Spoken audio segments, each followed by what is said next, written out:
最近我在网上看到另外一种说法，说沈教授是一位有钱又有病的历史学者。那么他的病在什么地方，我们也可以下次再探讨。但是我想他对历史学的执着，对于挖掘历史真相的执着，是值得我们敬佩的。那么他研究历史的一个特点，就是希望通过第一手的材料，特别是档案材料，来发掘、重建历史真相。90年代初，他曾经到前苏联刚刚解体的时候，他到俄罗斯去，花了很大的力气，下了很大的本钱，收集了一大批前苏联的档案和有关中苏关系的档案。那么这些资料呢，现在非常珍贵，但是沈教授一方面是在尽量的整理出版，另外一方面不能出版那部分，凡是世界各国学者有需要的，他都无偿的提供。那么所以像这样的学者如果有病，我想我觉得我们历史学家还多点有病的人比较好。现在欢迎沈教授给我们的演讲。我那个没病啊，有病就不站在这儿了，钱也快没了，因为都资助给人家了。好在现在去了华东师大，政府给份工资吧，啊。我那个研究历史啊，主要是出于兴趣，因为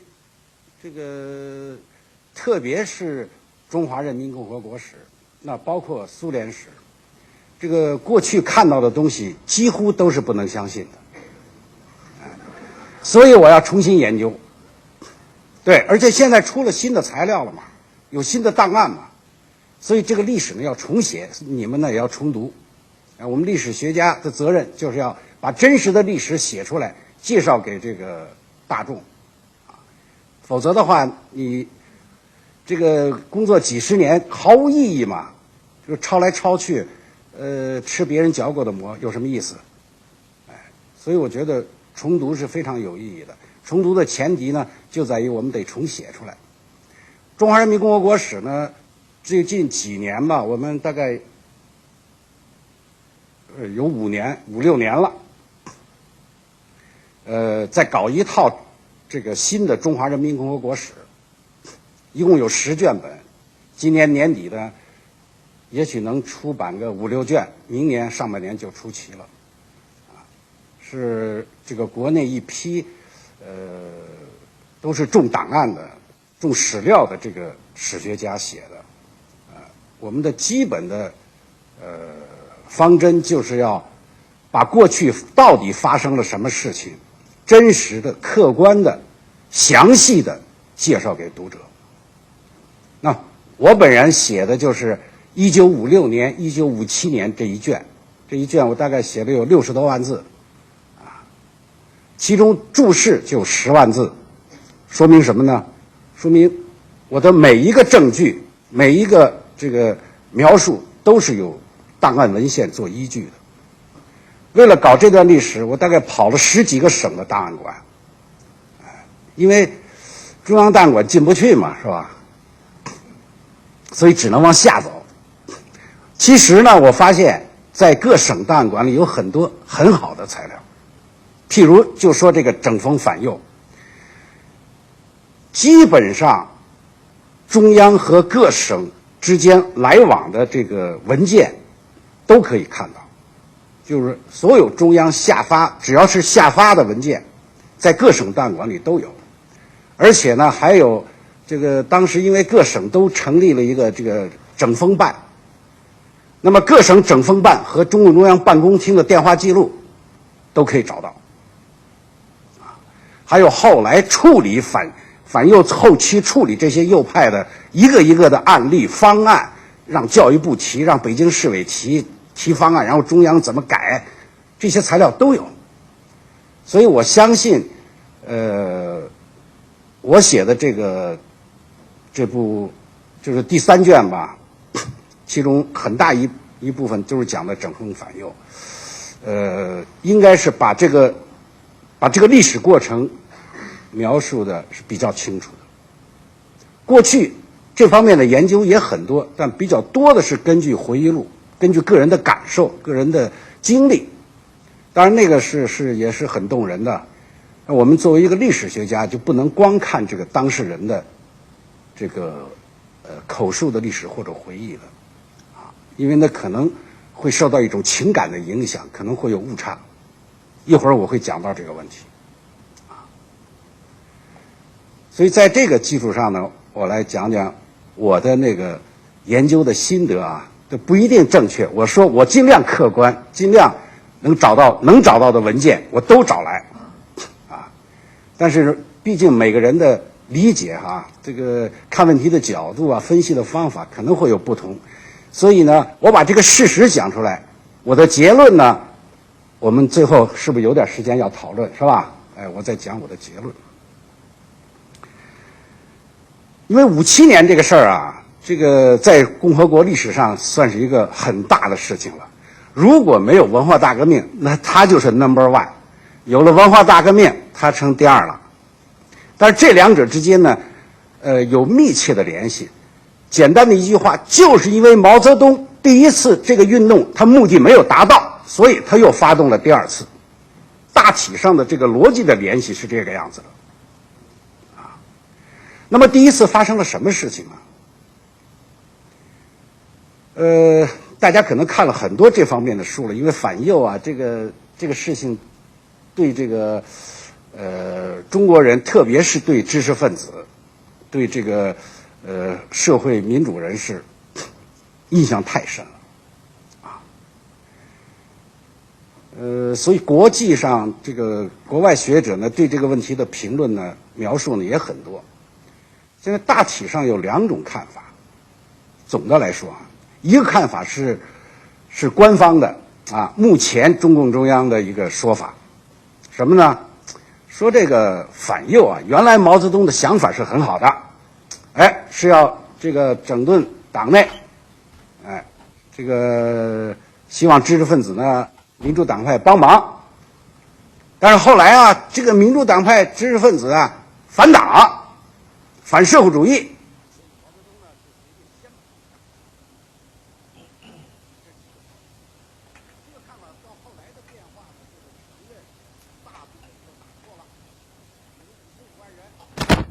，5个右派其他的都不是。虽然如此，这个运动的性质还是要肯定的。这是目前官方维持的一种说法。因为大部分后来确实都给平反了它不叫平反，叫做改正。但是呢，还是对这个问题呢，不希望大家再多想了。今年是什么日子？50周年，大陆有条规定，反右一概不许提。我大概写了3篇文章关于这个问题。有2篇呢，大家说写的真好，但是不能用。有一篇呢用了，为什么？因为里边没有反右这俩字儿。这也说明一个问题就是从执政党的角度来讲，他对过去发生这些问题很心虚，很担心人们翻旧账。其实在我来看，这个也没什么。你过去发生50年前的事儿都不许提，档案是30年解密，所以30年以前的事情都作为历史，都是可以研究的，这是国际惯例。那么另外一种看法对反右呢，就是在国内，在大陆也是比较流行的，就是认为毛泽东呢从一开始就设了一个阴谋。因为这个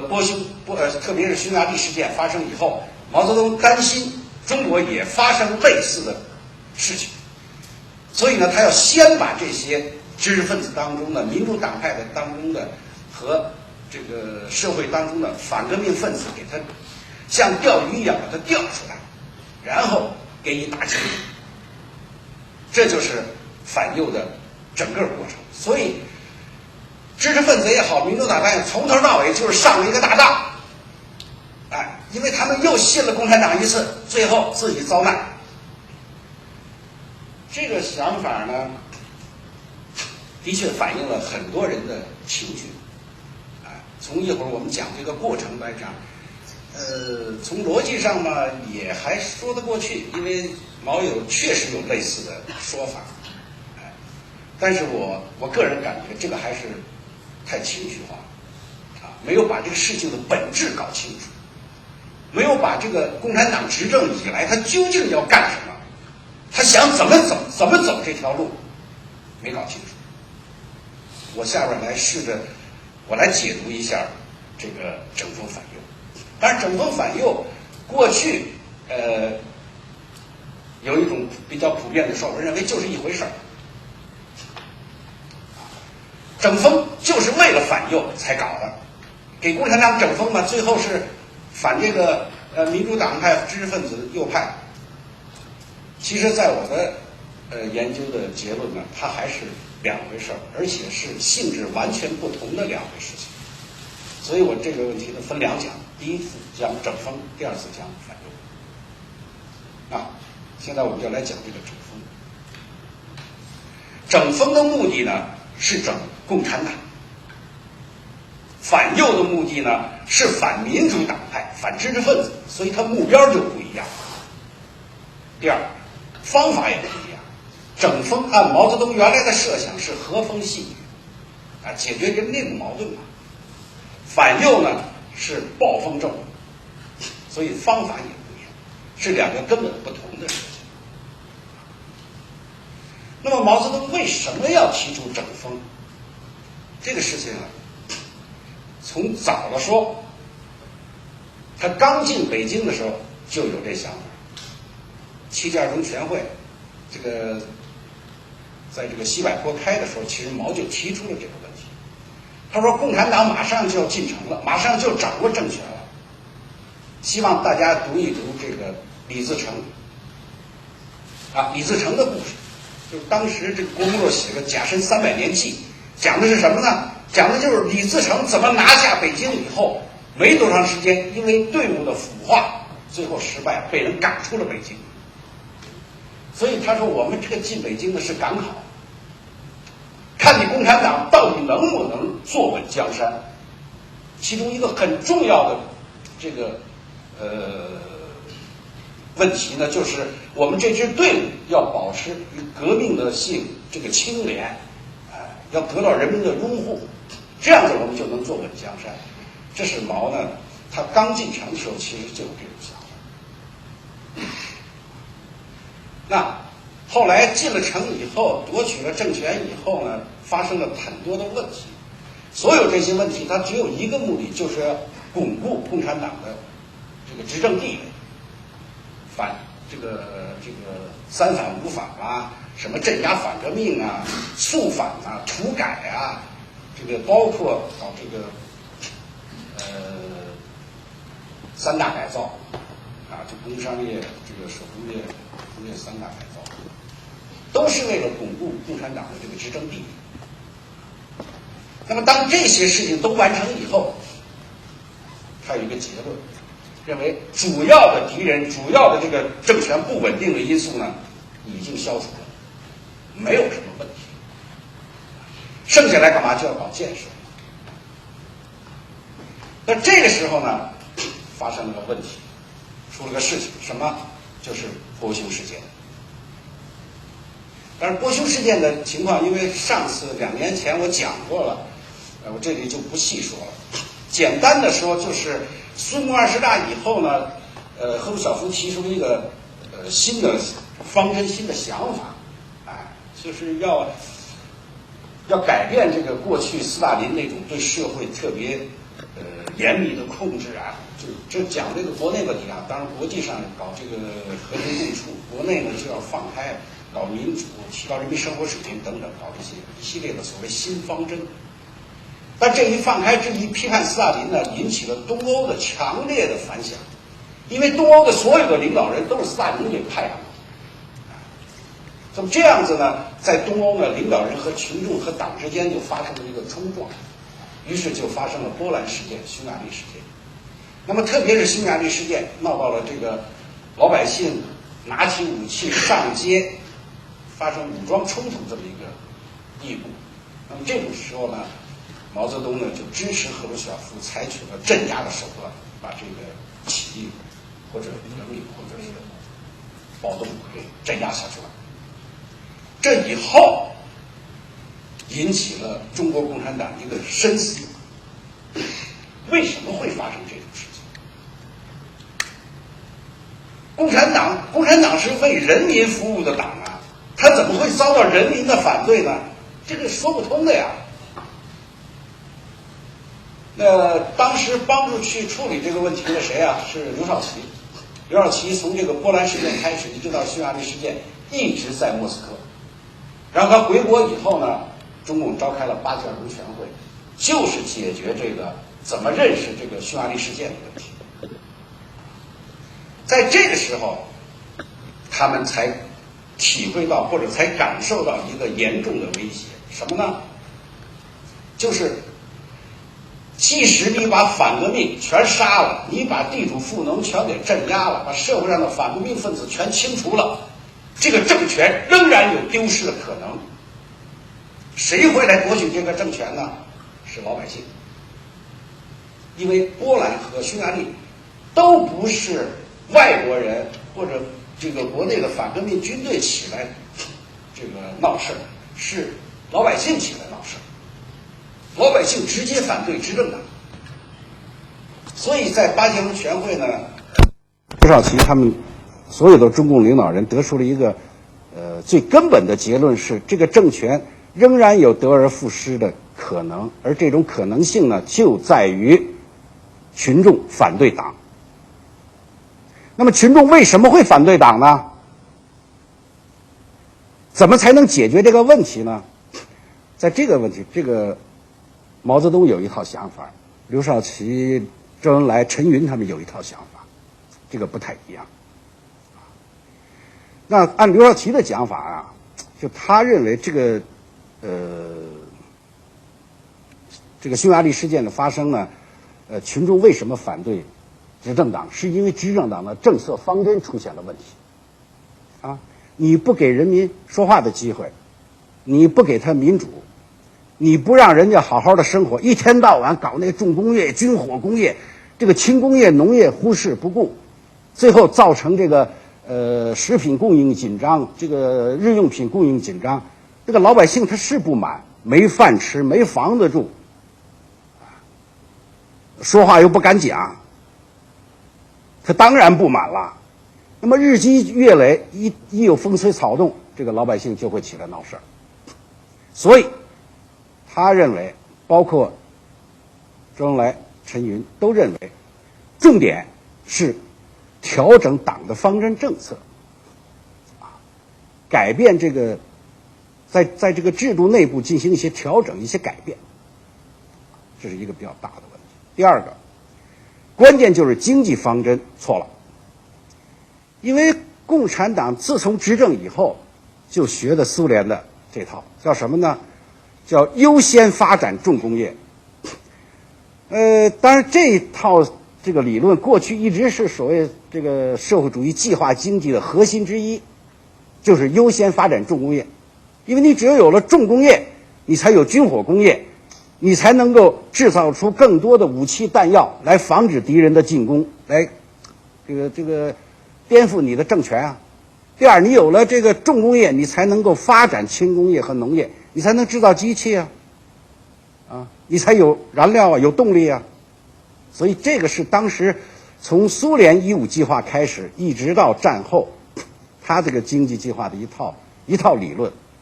后来中国共产党掌权以后，学了苏联这一套，那也是这样搞。那么这么搞呢，它必然有一个结果，就是在相当长一段时间内，轻工业发展这个滞后，农业发展滞后，不但滞后，而且这个农业和轻工业都要为重工业积累资金，就是积累和分配的比例也要偏重积累，那么自然又是减少这个社会生活用品的这个生产，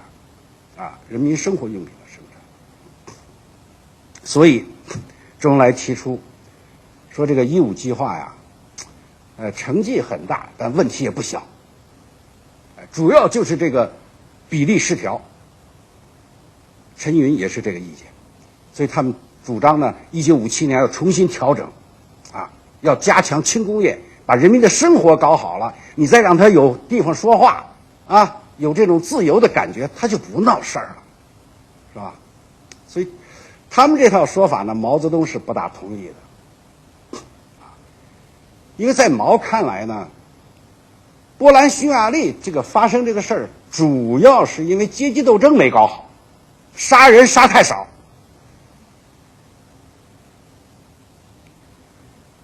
所以刘少奇讲话的时候呢，他就，比如刘少奇讲到说这个越南土改杀人太多了，毛就说，我看不多，我们土改我们正反杀了70万人，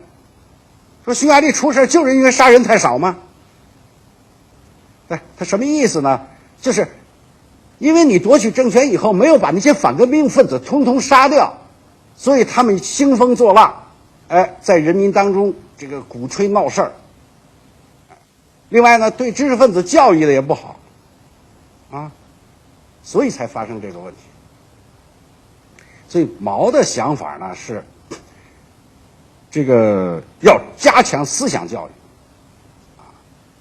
要改变共产党的这个作风、工作作风、思想作风，这样子呢，他就能和人民群众呢想到一起，走到一起。所以这个他们发言以后，毛有一个讲话，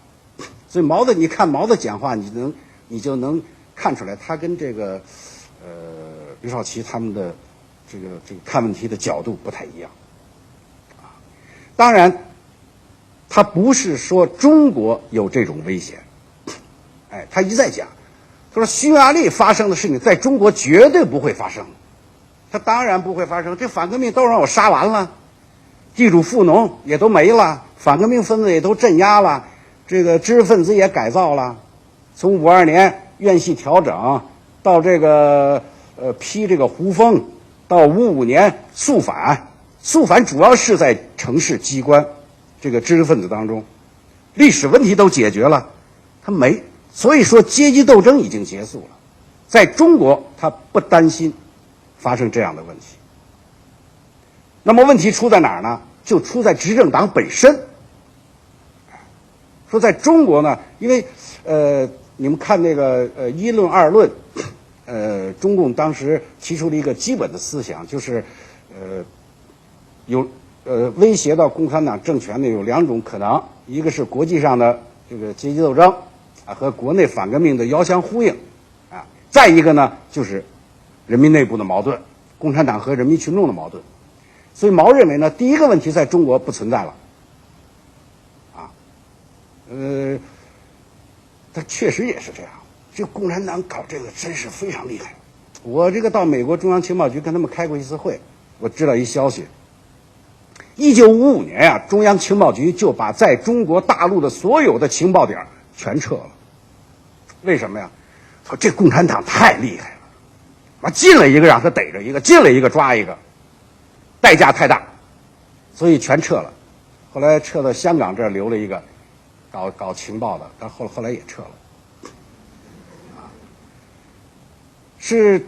确实是共产党搞这个肃反搞这个间谍工作这一套确实非常厉害。这个中央情报局非常感叹，说我们代价太大，算了，不跟他们玩了。后来我看了所有中央情报局的情报评估报告，都是根据这个公开材料进行分析，当然小道消息也有，主要是在香港，大部分都是根据这个分析。所以毛认为呢，说这个问题这个是不存在的，所以核心的问题呢，就是我们共产党自己的问题。我们要解决的是执政党和群众之间的关系问题。这个题目叫什么呢？就叫正确处理人民内部矛盾。所以八届二中全会以后呢，他就提出了这么一套，就酝酿这么一套想法，要解决这个正确处理人民内部矛盾的问题。那刘少奇、周恩来他们这些人呢，就在开始调整政策，比如这个原来合作化了嘛，合作化后来那个放羊啊、放牛啊都是集体的，刘少奇讲这个还是让私人，说这不是倒退这是经营方式的改变。原来嘛，这个工厂都合了营了，都归了公家了，现在又12月就发了新的指示，允许私人办工厂，你就别搞地下，干脆都上地上来吧。包括对猪肉价格呀等等很多方面，盖房子私人办学校、私人办电影院，在5、6年底的时候又都放开了。就是共产党当中有一部分领导人认为呢，应该通过调整政策来缓解和消除党内外的矛盾，消除执政党和群众之间的矛盾，来稳定党的领导和社会主义制度。毛呢，在考虑另一个问题，什么问题呢？就是得整风。就是他一直认为，这个共产党掌握政权以后很可能会腐化，因为他掌握了权力了，出现官僚主义，这个主观主义，这是很容易发生的事情，所以要不断的整风，要整顿党内的这些不良的风气，改变党员的思想状况。但是在这个之前，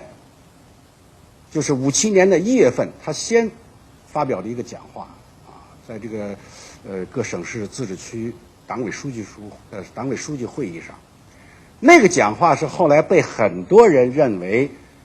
就是钓鱼的引蛇出洞的一个走出的第一步，或者是反映了，因为他那是在党内高层的，都是各省委书记嘛。实际上呢，他那次讲话，他确实讲到了一些问题。他比如说，他说这个，哥穆尔卡呀，什么这个匈牙利这么一闹事儿，把中国的一些蚂蚁都给引出洞了，他说你像有些人这个就说这个共产党不好，说社会主义不好，这个梁漱溟啊、张乃器这些乌龟王八蛋都出来了，反正用词非常尖刻，也很情绪化，讲了这么一大通。但是你仔细看，其实他的结论呢是说这些都是极少数的，都是很容易对付的，我可以实行无产阶级专政吗？他说大量的问题呢，不容易对付的问题呢，是在广大干部的身上存在着一种和人民群众对立的情绪、对立的状况。所以你看他那个整个文章的这个思路，你不能从里边抓1、2句话，因为毛这个人也是信口开河，这个讲话也是这个五迷三道，有时候让人不知道他说什么。实际上呢，他重点说的是，就57年1月那个讲话，重点说的是要解决党内主要的问题，就是跟人民群众的关系问题，就是要整风的问题。而这个问题呢，在这个其实8大的时候，就是5、6年的9月份，他已经提出来了，只不过就是提得非常缓和。当时呢，只是说要学习一些文件。那么到这个时候，到57年匈牙利事件发生以后，就不是简单的学习文件的问题了，是要开展批评和自我批评，特别要这个请这个党外的人士来批评共产党。那么这个讲话以后，但是这个讲话呢，当时报纸上没登出来，只是因为他是在党的领导人当中的讲话，大概人民日报发了一条小消息，大概不足200字的消息，我看了看，说开了这么一个会，毛讲了这么一番话，完了，讲的是什么谁也不知道，所以毛呢不大满意。到2月份，他又在最高国务会议上又发表了一通讲话，这个讲话就是最著名的这个正确处理人民内部矛盾。那个讲话呢，就因为当时呢，就是邀请了很多党外人士来参加这个会嘛，叫宣传工作会议。然后在宣传工作会议上，最高国务会议上讲的这番话，就有很多党外人士参加了。毛的那个讲话呢，就是讲的就更明确，更加这个开放，就是号召党外给共产党提意见，重申要搞这个双百方针呐，要搞这个百花齐放、百家争鸣啊，长期共存、互相监督啊。这个方针其实是1年前提出来的，但是在党内的推行不开。所以他这个讲话以后，跟着3月份又召开一个宣传工作会议，就放他这个讲话的录音，那个大部分都是党外人士了，放他这个讲话的录音，然后大家讨论，最后他这个27号他又出面讲一次，讲的是什么呢？还是共产党要整风，这么一圈下来以后，这个在整个社会上激起了极大的反响，但是呢，是2种完全不同的反应。这知识分子当然非常高兴，你看当时的报纸上也好这个后来他们写的日记啊、回忆录，兴奋不已。哎呀，说这毛主席太伟大了，你像那个傅雷说这个马克思主义在毛泽东那简直是出神入化了。那讲出来就是你不得不信他，这个当时这个像张伯钧哇也是激动的不得了到处传达呀，说毛主席号召我们提意见呐，哎呀你看当时很多人了，这个非常多，这个回忆录现在这个书出的也很多，大家都认为呢毛是个明君，你看，他能听不同的意见嘛，像李世民一样嘛，是吧？兼听则明这当时一般的评论普遍的都是这样，所以也确实有很多人出来说话了，讲话了，那么这个讲话是不是就是在钓鱼呢？是不是就是在引蛇出洞呢？有一个作家舒伯这也是很有名的作家，我看他一段回忆录，因为当时他亲自听了这个报告，他听的这个要解释一下，毛泽东当时讲的这个报告，后来这个毛选上就是毛泽东文集上刊登那个报告是完全不一样的，完全两码事儿，因为他后来改了好几个月，等到那个反右完了以后，他才改完。那个时候你再看那报告，根本就找不着那个当时那感觉了。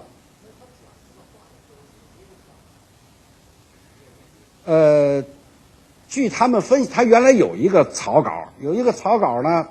后来他讲完了，他是即席讲话。一般毛的讲话都是这样，他拉一提纲，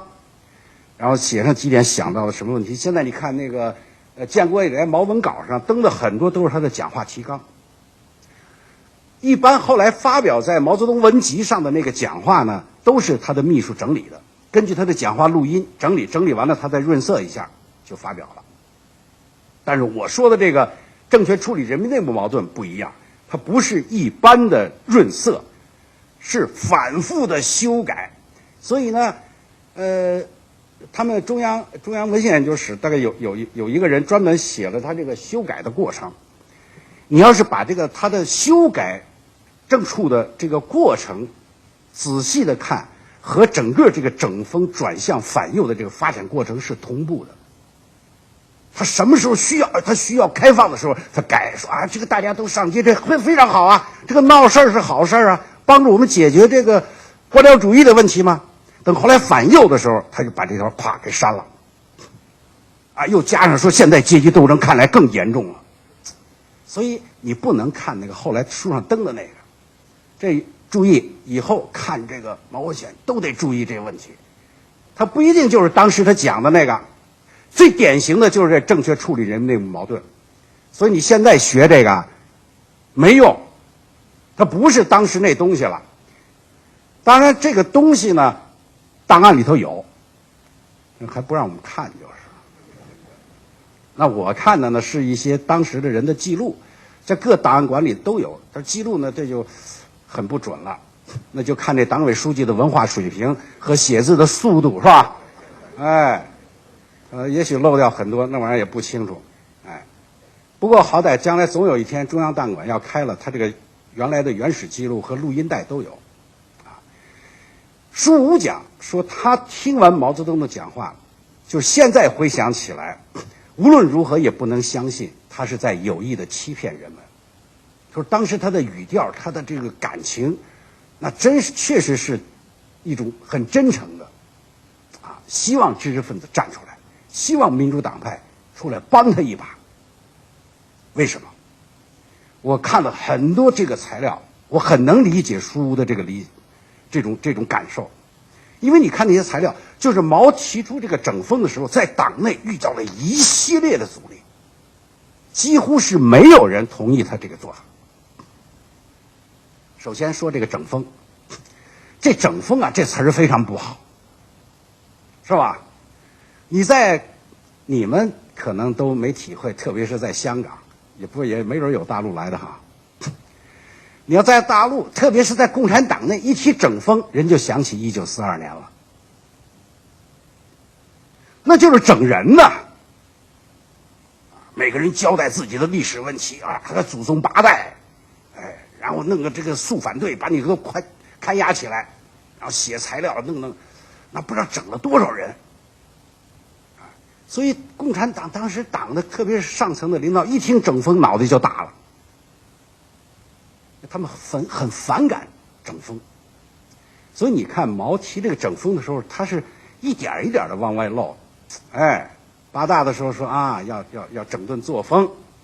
然后到八届中全会提出将来要搞整风，后来说先准备2年，整个风还先准备2年，这58年以后再搞个2、3年，所以他非常慎重，非常谨慎。那么党内这些人呢，当然一个可能他们的认识上，就是解决问题、处理问题的角度、方法不大一样。刚才我说，他们主要是想从这个调整政策方针上入手，来改变这个党内外对立的这种状况情绪。另外还有一个比较大的，就是整个党对这个整风呢是心怀这个余悸，就是很害怕啊。那么毛的一系列观点在这个党内传达以后，刚才我说知识分子是欢呼雀跃啊，高兴得不得了，好像有了出头之日了。这个党内一片怨言，因为我最近走了很多省的档案馆，我把当时这个党内的会议记录、写的报告、给中央写的这个反应和当时这个汇总各地的情况都看到，几乎是从那个省一级吧，省市一级的领导对这个问题呢是，他们一般用的都是词是不理解，这个反应慢，这个没有深刻领会等等，就说的比较，因为毕竟是高层领导了嘛。到下层就不一样了，到下层就认为毛泽东这个讲话是右倾的，说这个还有人讲，说什么互相监督，老子革命10几年了都没人监督，现在革命成功了还要让人监督我，这很多中层干部你想这个，他原来是个农民，穷的没饭吃。跟着共产党拿起了枪杆子闹革命，好容易把这政权拿下来了，他不得坐江山呢？还弄了一个人在旁边监督着，他想不通。还有说这个开放百花齐放，什么能放？这个拥护共产党的可以放嘛，反对共产党的不能让他放。还有这个说的这个说什么的话都有。这个到农村干部，哎呀，就更不得了了。我看一个公社，不是公社，一个什么县里头的一个干部讲，说这个现在听毛泽东同志的讲话跟以前的感受不一样了。说那个土改的时候合作化的时候，毛主席讲话多亲切呀。说现在听着怎么那么别扭啊？说原来我们把富农地主都给打倒了，那么现在难道还让他们起来给我们提意见？所以百花齐放，那是贫农可以放，富农不能放啊，革命者可以放，反革命者不能放。所以很多人啊，包括退党的都有啊，就是认为啊，说这个正确处理人民的矛盾，现在闹事儿了，把责任都推到共产党身上，没这个道理啊，谁闹事儿谁就是反革命，哎呀，反正说什么都有，就整个党内的情绪啊是非常激昂的。当然是不是都报上去了，这个我就不敢讲，因为我现在看搜集的情况呢，基本上这个都可以看到。到底最后给中央怎么报的，不太清楚。但是后来毛泽东呢了解了这个情况，这就到了57年的3月份。你这毛有一毛病，他呀，他老在这个北京城待着，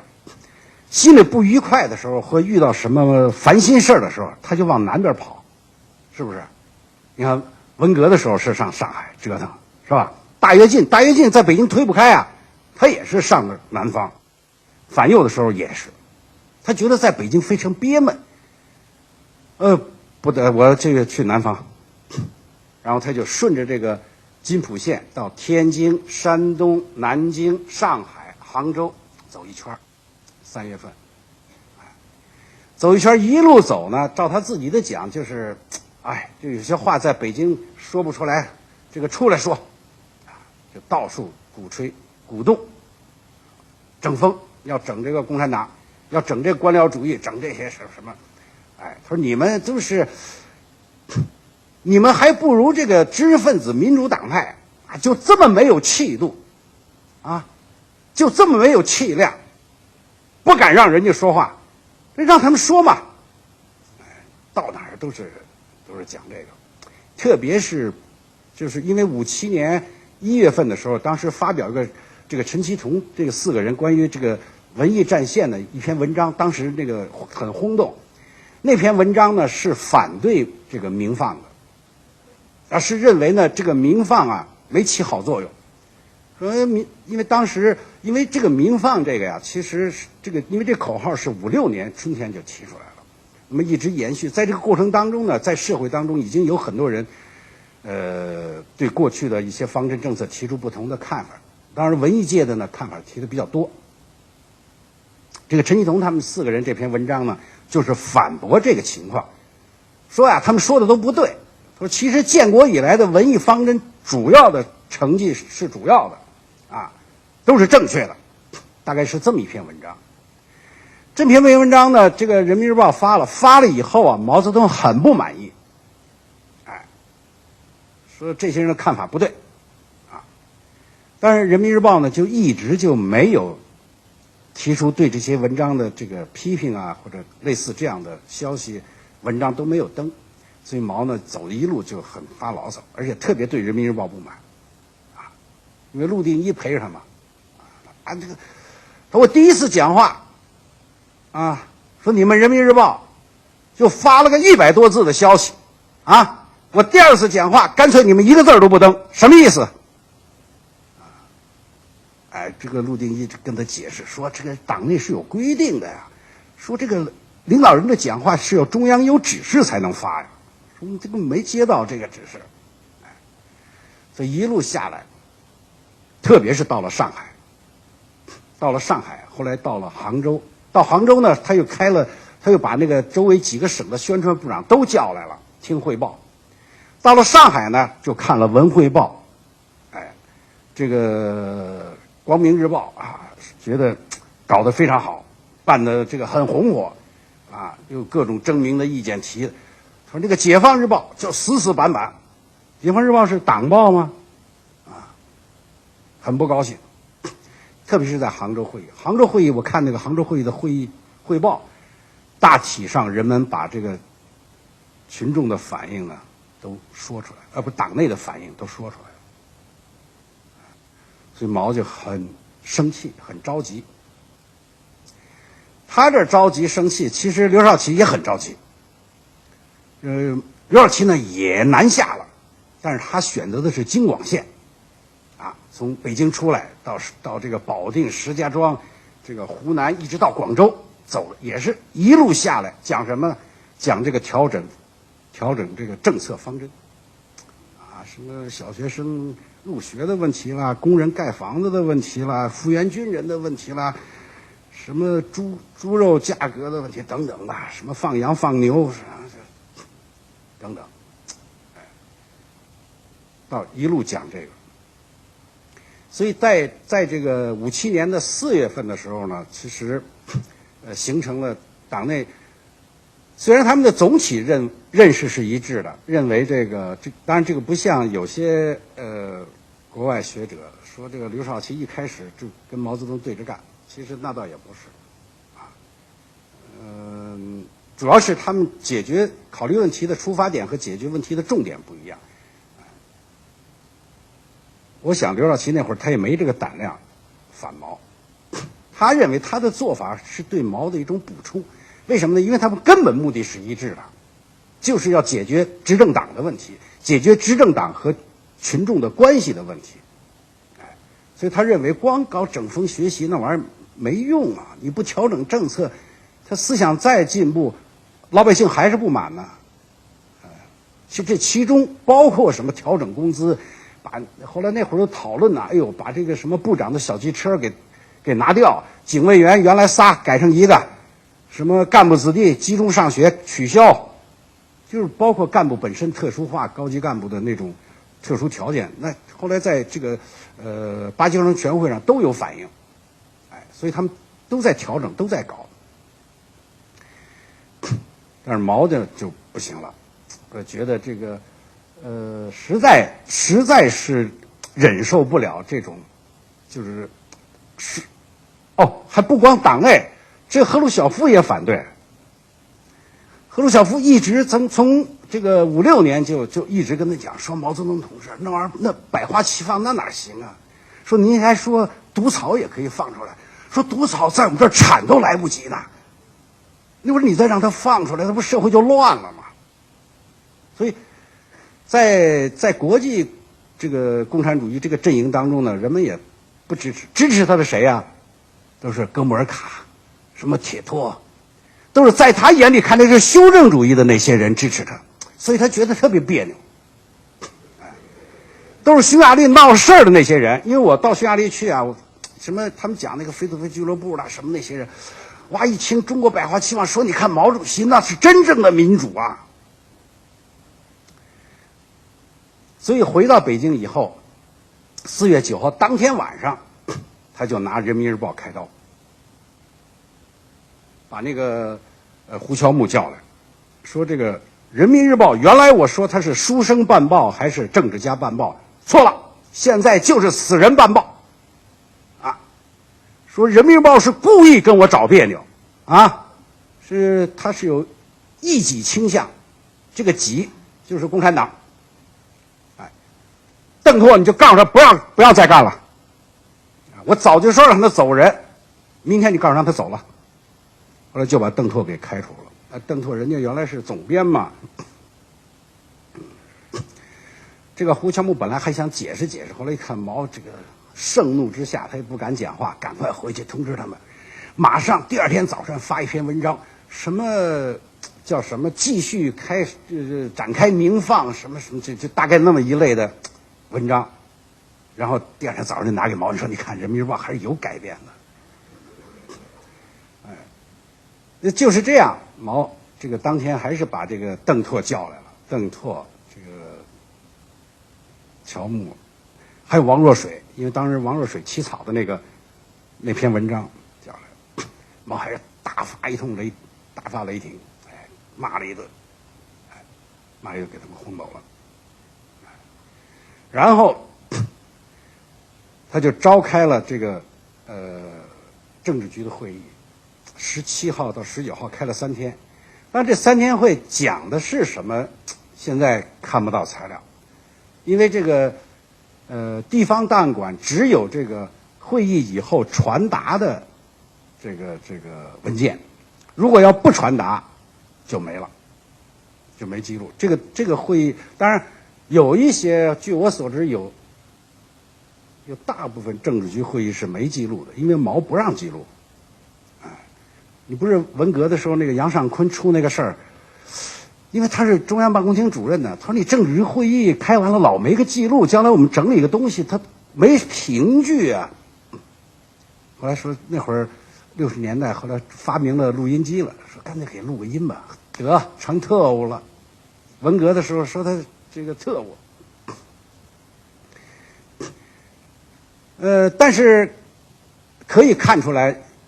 这3天呢，应该是讨论整风的问题。为什么呢？因为会议结束以后，19号形成了一个文件，就是党内要开始整风了，就所谓党内整风文件。那开始呢，这个文件还是说的比较什么呢？比较平淡一些吧。但是后来。又追发了一个20号，又追发了一个文件，啊，那就说的比较严厉了，啊，就是要鼓动全党开始整风，啊，原来说的是呢，说是58年这个开始，57年准备，58年开始，然后搞个2年，啊，后来发的文件就是5月份就开始，半个月以后就开始。毛为什么这么这个迫不及待的要搞这个呢？我想是跟他的情绪有很大的关系，因为他整个思想是这个已经看得很清楚了。但是他为什么突然提前了？原来是因为他觉得阻力很大，党内都反对啊，可能要有一个过程。但是毛这人有一个，你看他这个个性当中有一种，你越跟他顶着干，他越要把你弄下去。所以我想，从他回北京以后那几天发生了一个比较大的变化，就是9号到19号，啊，当然这个里边到底怎么回事，我们现在看不到材料。总而言之，在19到20号的时候，他决定提前整风，而且呢，公开号召开门整风，因为原来说的是共产党内自己整风，他文件上也是这么说的，说是这个欢迎党外人士参加。你这个不参加，自愿退出，自愿参加。所以这个后来经过他修改，最后这个决定这个文件呢是5月1号，5月1号要在全党，这个要在报纸上公开刊登出来，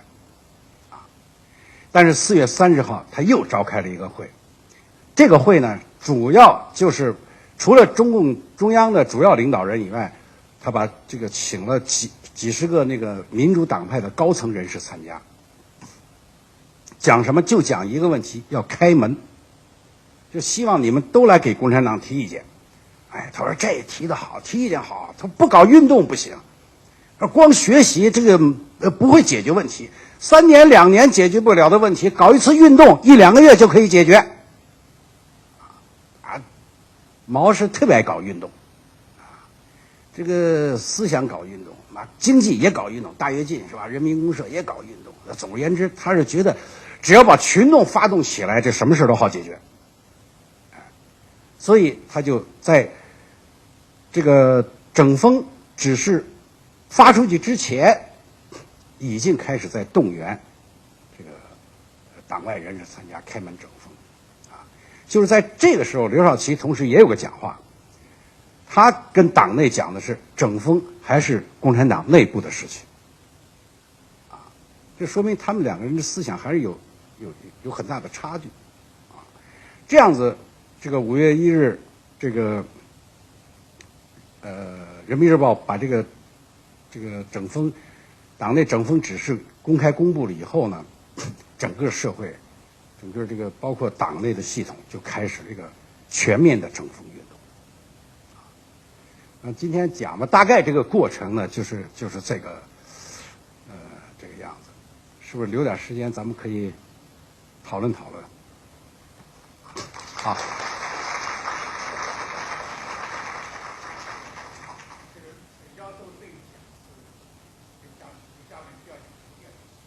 如果不充分理解这一部分，就很难理解下一个内容。现在可以接受大家的这个提问。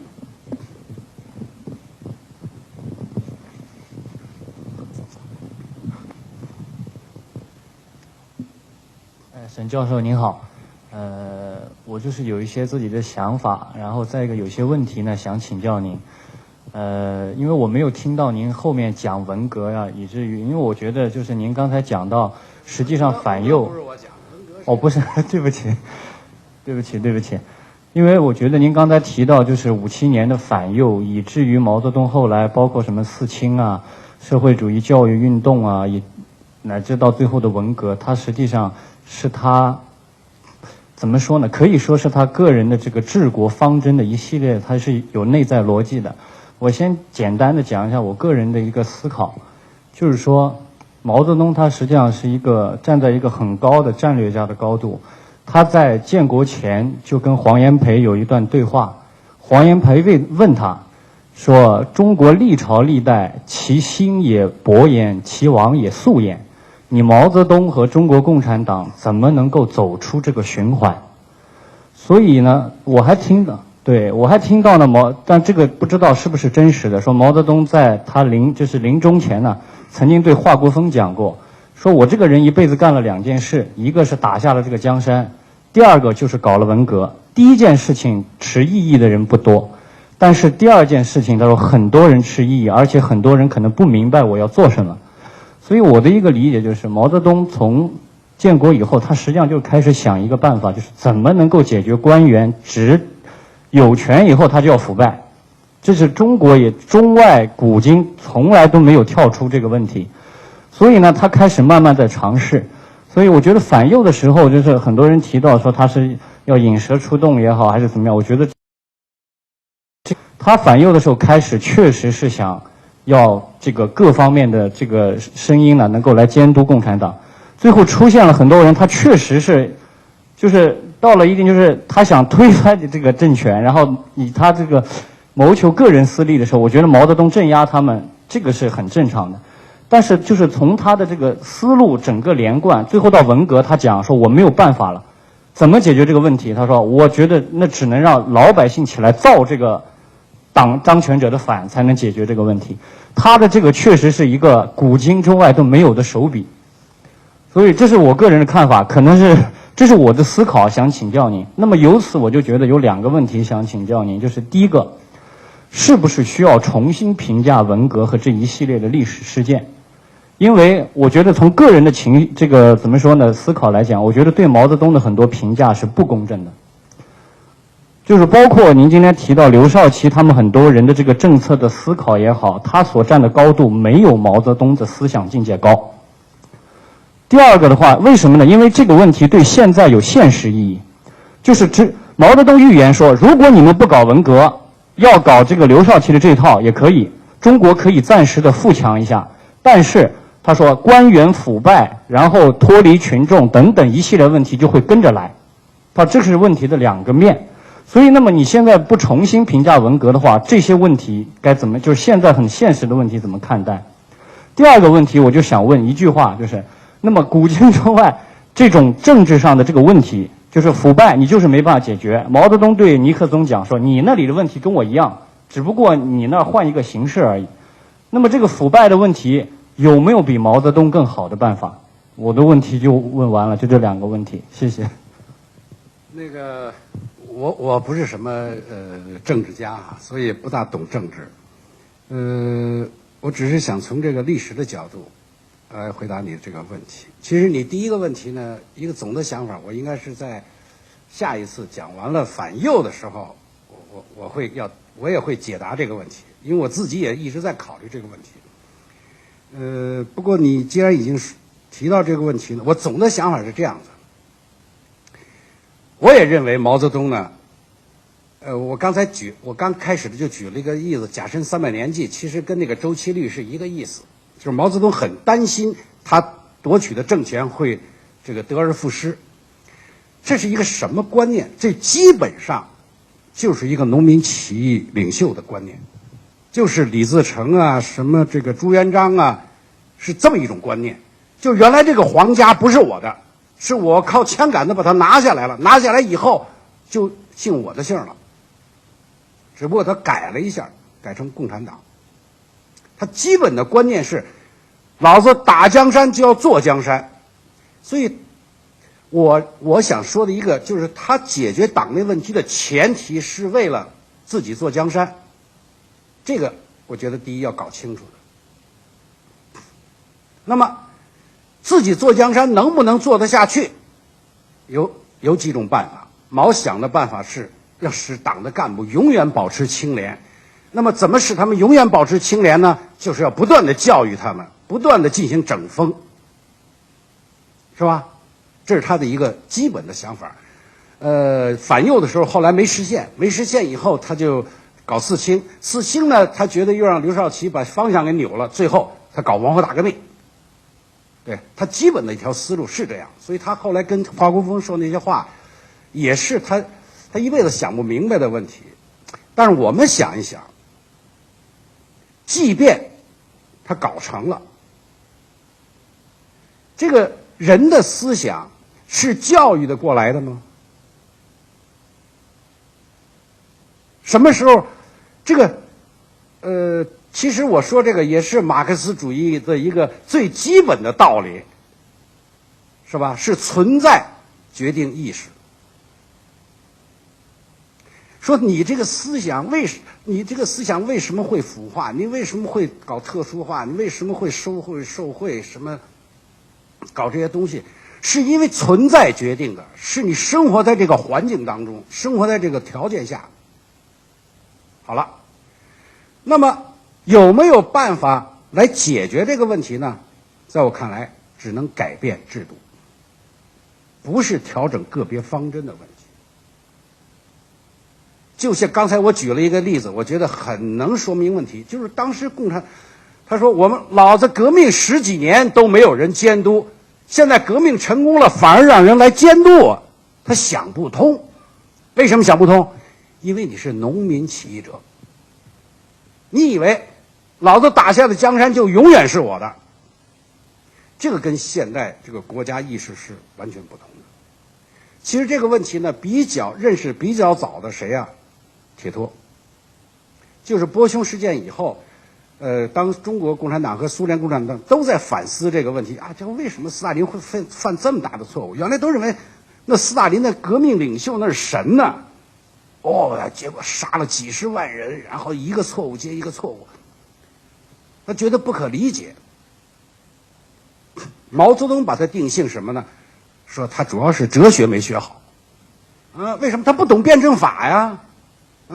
他应该好好再学哲学。铁托的结论是什么呢？是这不是斯大林个人的问题，这是社会主义制度的问题。就是制度赋予了他无限的权利，没有人监督他。这个制度是不允许民主的，听不到不同的声音。所以，而且我再怎么错，那是党内了可以来惩治我，被统治者是不能惩治我的。所以他再有什么问题，我可以调整一下人，但是这个政权不变。那么这个能解决根本的腐化的问题吗？当然我不是说现在西方民主国家就没有腐败的问题，但毕竟是很少的一部分。为什么呢？很简单，它有一个公开的监督制度，你搞不好你这个党就下台吗？另一个党上来吗？但共产党没有这个这个忧虑，他不是没这个忧虑，他有这个忧虑，他就是因为怕这个，所以他搞阶级斗争，他反而把这个社会弄得越来越紧张。如果他真正的实行像那个56年真正的实行，所以我那本书其实从头到尾就是回答这个问题，就是到底当时共产党怎么想的？他又要坐稳这个政权，这个又要解决这个社会出现的矛盾，所以当时提出这个互相监督。长期共存其实就有这么一个想法，就是想搞多党制啊，搞大民主，甚至刘少奇他们当时都说过这个话，啊，说这个像这个美国那样，说你看美国总统多好，他下来可以当律师，可以当教师，可以当什么啊等等，就是那个时候56年的时候，不管党内党外也都开始思考这个问题了，但是一个反右，整个事情全变了，所以。这个问题呢，是有它历史上原因，啊，就是我不是认为，我并不认为毛泽东这样做就对了。从根本上来讲，他不是从就解决一个社会、一个国家发展，一个社会发展的来讲，其实整风也不是一个根本的。措施，根本性的措施，当然他的用心就是在当时他那个角度、他那个程度、他那个位置，他的用心呢，我觉得是良好的。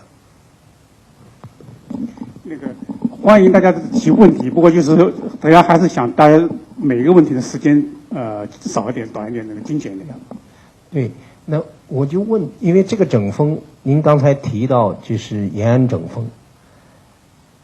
您怎么看这两个之间？因为看起来就是毛泽东是通过他不太相信制度，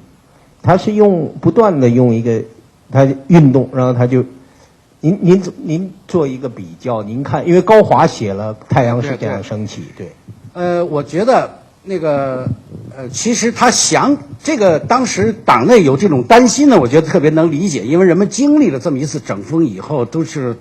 有点谈虎色变。啊，但其实毛泽东想搞的这个整风呢，并不是延安整风，他主要是搞思想教育，但是呢，他要让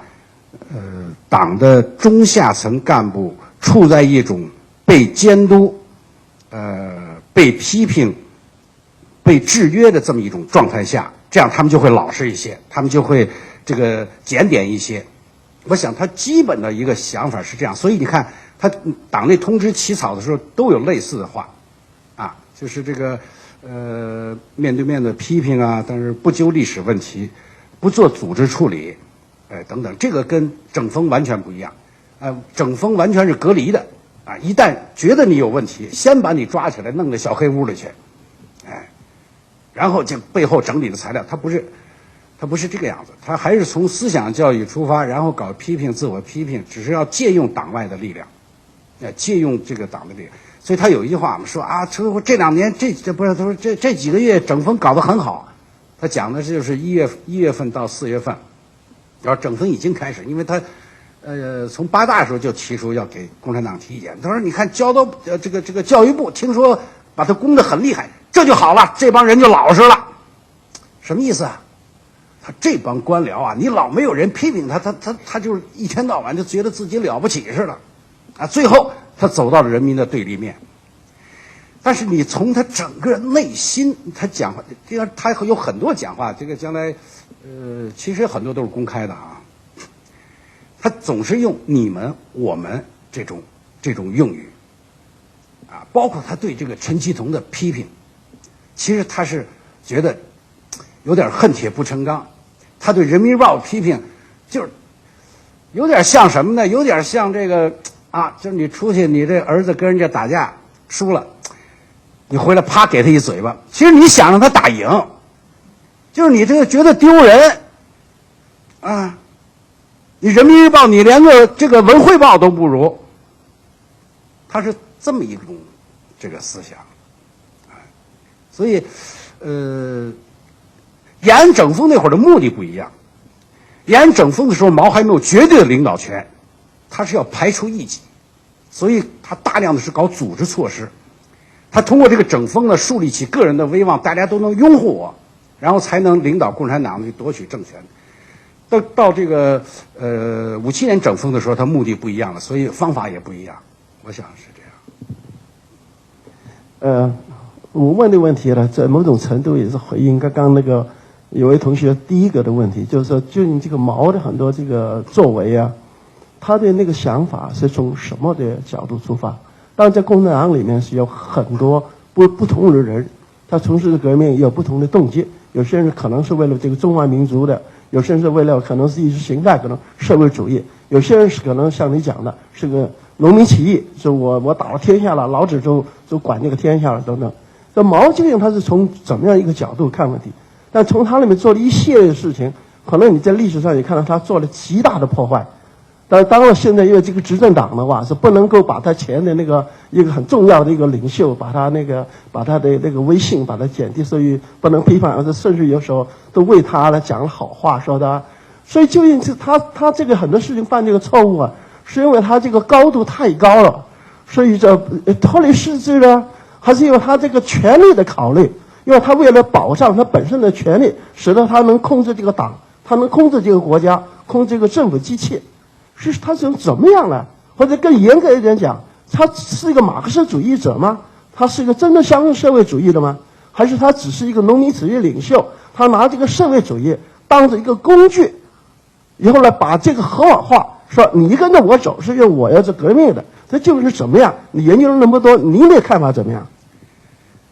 哎呀，这个还真不是一两句话能说得清的啊。我大概的看法就针对你刚才问的那个，第一呢，我不大用评价这个词，为什么呢？因为刚才这位同学也说，是不是应该重新评价很多事情？这个评价都是党的话，都是党做出的这种政治评价。作为一个历史学家，他只讲这个事实是怎么回事和我怎么认识这个事实。至于对一个运动是正确的还是错误的，对一个人是正确的还是错误的，这种政治评价，这个不是历史学家应该做的事情。但这并不表明我对这个问题没有自己的看法。对于毛啊，我大体上是这么认为的啊。毛这个，反正我也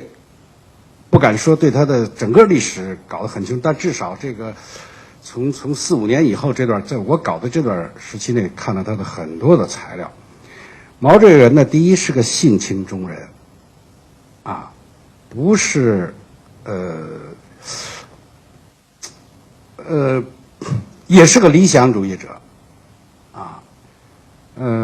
但也是个典型的农民领袖。哎，毛没有读什么马列的书。所以你说他信马克思主义，我觉得不是那种理论上的信仰，哎，因为你信马克思主义，你得把马克思主义最基本的东西搞清楚啊，对吧？他这个一天到晚这个指挥打仗，这个马上作写首诗还行，是吧？你让他读《资本论》，那不是开玩笑吗？所以毛泽东没有读过几本书。那不是没有读过几本马列的书啊，那个24史那读的是太熟了，一部《资治通鉴》他能看17遍，你想想。所以毛呢，我觉得他又是一种，他真的就是一种这种中国古代皇帝的那么一种皇权思想非常严重，哎，他认为这个天下就是我的。我打下的天下就是我的，那个皇上跟老百姓一定要是坐在一起的，子民嘛，是吧？所以困难的时候，他自己也特别节俭，啊，生活他不是那种，就是有了政权啊就去享受，他不是那种人，啊，他又很受局限，啊，因为他。没有离开过这个，至少在革命成功以后，他没有离开过中国这片土地。他不像邓小平、周恩来他们，很早就漂洋过海看过这世界怎么回事儿，哎，他一生当中一共去过2次，都是莫斯科，啊，干什么去了？学习去了。所以，他掌握政权以后，你说他对马克思主义、对社会主义的看法，我个人认为他是觉得只有社会主义可以救中国，而共产党只有搞社会主义才能把这国家搞好。他这并不是理论上的信仰，我认为他是看了苏联的这个榜样，哎，他是看了苏联的做法，啊，将来，我还会写一本书，啊，快出了，我专门讲这个1945年到1979年这个中苏关系的变化，就是毛泽东受这个苏联的影响。他后来很多地方批判苏联，正是因为他看到了苏联好的一面和不好的一面，他学习他最根本的一面，而批判他的这个问题。他认为这样做自己就可以走出一条中国自己的道路，啊，那这个就没有时间细讲，啊，所以他对社会主义道路的这种和社会主义制度的认同和推行，更大程度上是实用主义的，就是他认为这样做在中国可以行得通，而且可以搞好，比资本主义那种做法要好。为什么呢？最起码他没有剥削呀。大家，你比如说，就说工资制的问题，大家可以看杨坤松最近写了一篇文章，他是我们这套书他写第1卷，我是写第3卷，他专门考证了共产党的工资制度。毛泽东一直就想搞供给制，就不给你们工资。哎，你缺什么国家给就完了，也不搞什么8级工资制，也不搞评级，不搞军衔，所有这些都是他的一个理想啊，他想搞一个公平的社会，但实际上他那个都是很难实现的，甚至我觉得是无法实现的。大体上，我想它是一个就是理想和现实的背离，也造成了毛的很多悲剧。沈教授您好，我想问问您，就是他们刚才讲的都是政治那些太复杂了，我就是想问点就个人就是这个问题，就是人的问题，就是他这个毛泽东，就是他到底是您刚才说什么皇帝什么那国家不好了，他自己也特别节俭，那我就想问这个毛泽东，因为我也看过一些各种各样的杂七杂八书，就也不知道他毛泽东到底是一个就是真正就是那种个人作风非常良好的那种人，还是这种像有些书上说的是那种花天就是有点穷奢极欲，然后有点那样就是那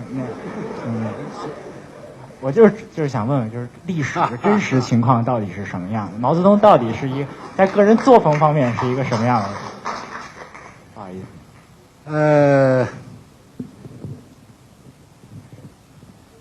应该这么说啊。就是你一个皇上如果有3宫6院，你能说他生活作风不好吗？不行吧？哎，这个从我看毛的这些故事书啊，我个人认为呢，他是一个就是非常生活非常简朴的，不是要求那种，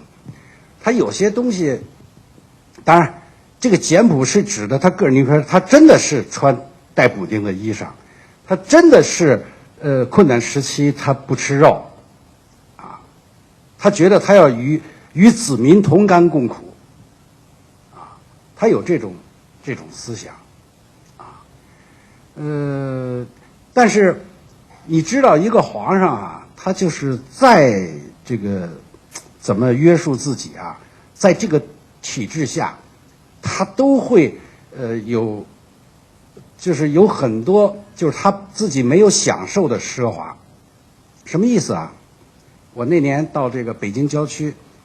密云去看，后来他们哥带我去了，说啊，说这就是毛泽东的别墅，说这就是周恩来的别墅，他说现在您就住这儿吧。哎呦，我说我太荣幸了，我住毛泽东的别墅。他说你不要高兴，毛泽东没住过。为什么？就那年啊，这个13陵挖水库呢，毛就一帮人就领导人就到那儿转了一圈，毛一看，哎，说这个地儿风景不错嘛，就走了。他就随便那么说了一句，这北京市委就琢磨了，毛泽东同志说这个地方风景不错，马上盖个行宫吧。他很多很多事情都是在这种制度下、这种体制下形成的。其实毛根本就不知道有这么个行宫。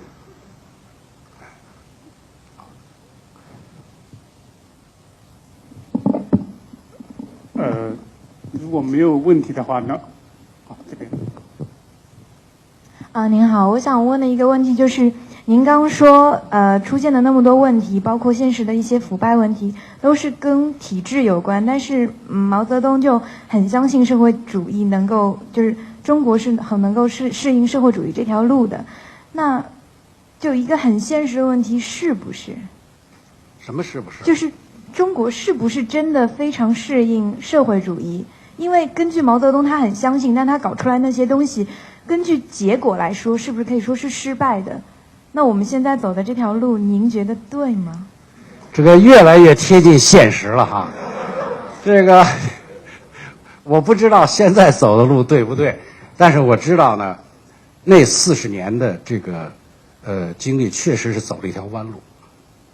啊。他想做的事情都没有做成。这就是历史做出的一个结论。至于现在走的路对不对，过20年我再来说。那个时候它就变成历史了。今天有些问题不是属于历史学家这个研究的范围，应该是由这个政治学者或者是甚至一些政治人物来解答的问题。那么我们主要还是关注过去发生过什么样的事情。那么这些事情当对我们的现实、对我们今天有影响，但这个影响是怎么去解读？我想这个是应该是百花齐放，应该有多元化的这个理解。那么感谢大家来参加今天的这个讲座。我们星期五还有第2讲，欢迎大家继续来，谢谢。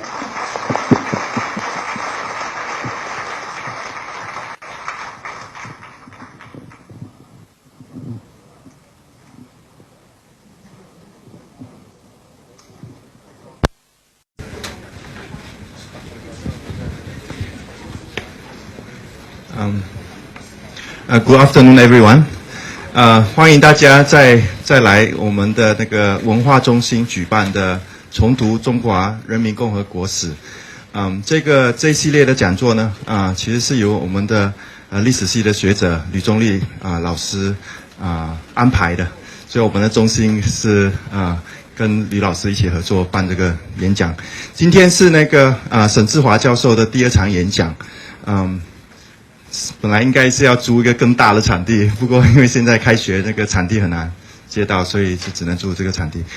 我们接下来还会有一系列的这个重读中华人民共和国史的演讲，所以我就请那个吕老师跟大家介绍好了。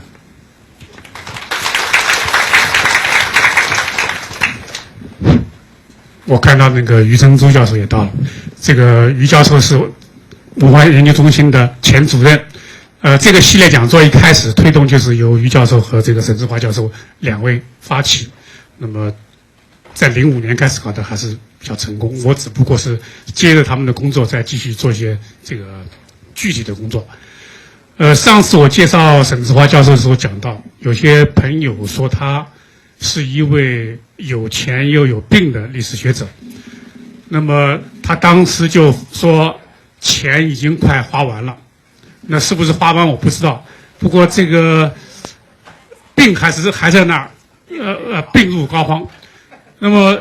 说他是有病，就是说沈教授为了学习历史、研究历史，吃过很多苦头，受过很多罪。然后呢，他后来是以一个民间研究者的身份，自己出钱出力，这样开始研究。而且不但他自己研究，而且为整个这个史学界，特别研究当代史和苏联史、中苏关系史的学者，做了很多的贡献。而且他还成立了一个东方学术基金，为很多重要的出版物提供资助。那么这种自己出钱出力做一些吃力不讨好的研究，我想这个除了有病以外没有办法做其他解释。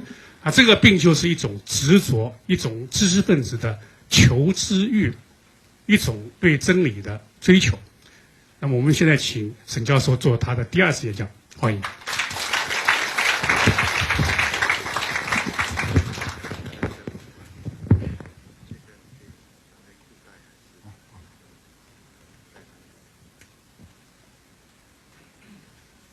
行吗？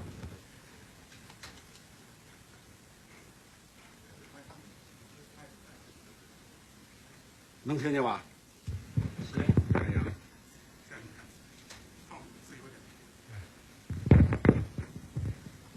那个上次吧，咱们讲说这个毛泽东呢，搞这个整风呢，是出于他对执政党的地位受到了威胁的一种忧虑。这种威胁呢，主要是和这个人民群众发生的一种矛盾。这个已经不是他就是共和国刚成立的时候共产党的那个担心。因为那个时候他们担心的是什么呢？他们担心的是蒋介石打回来，美国人再回来，特别是搞了一个朝鲜战争，他怕这个国内外的反革命分子勾结起来颠覆这个政权，所以在外边打朝鲜战争，在国内搞三反五反、镇压肃反，这个等等，搞了一系列的运动，那么把这个反革命分子全部这个一网打尽。所以这个时候，毛泽东特别有信心，特别自信。那么，在这种情况下呢，波匈事件发生了，毛两个反应：第一，他认为这个波匈事件说明共产党的政权呢还有可能得而复失。这次在失去政权，不是因为国内外的阶级敌人和这个反革命分子，而是因为执政党和人民群众产生了对立，产生了矛盾。如果解决不好，这个政权要丢失。第二，他认为呢，匈牙利发生的事情在中国不可能发生。我镇反都镇压了几十万人，肃反把知识分子全整得服服帖帖、老老实实的，还有谁反对我？没有了，剩下的就是人民大众。所以在这种情况下，只要把党员的思想教育好，让他们清廉一些，对吧？体贴人民的疾苦，这个政权就会牢固。所以这是他要发动整风运动的一个初衷。但是后来大家都知道，这个整风呢，最后转成了反右。为什么？什么时候转的？今天就是讲这个。为什么今天我要写这些东西？因为这里很多都是毛的原话，我就怕给他老人家背错了，到时候承担政治责任，是吧？所以我还是写出来。我说呢，随我怎么说，但是意思就是，它原文都在这儿，大家可以看。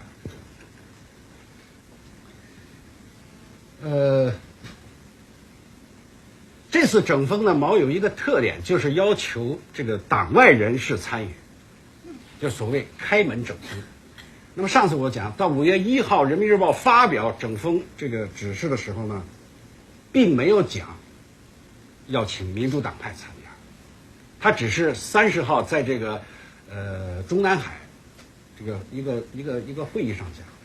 但是运动开始的第3天，就是5月4号，毛泽东专门起草了一个关于请党外人士帮助整风的这么一个指示，就明确提出来，这次共产党整风呢，靠共产党本身不行，要请党外的人士，特别是知识分子、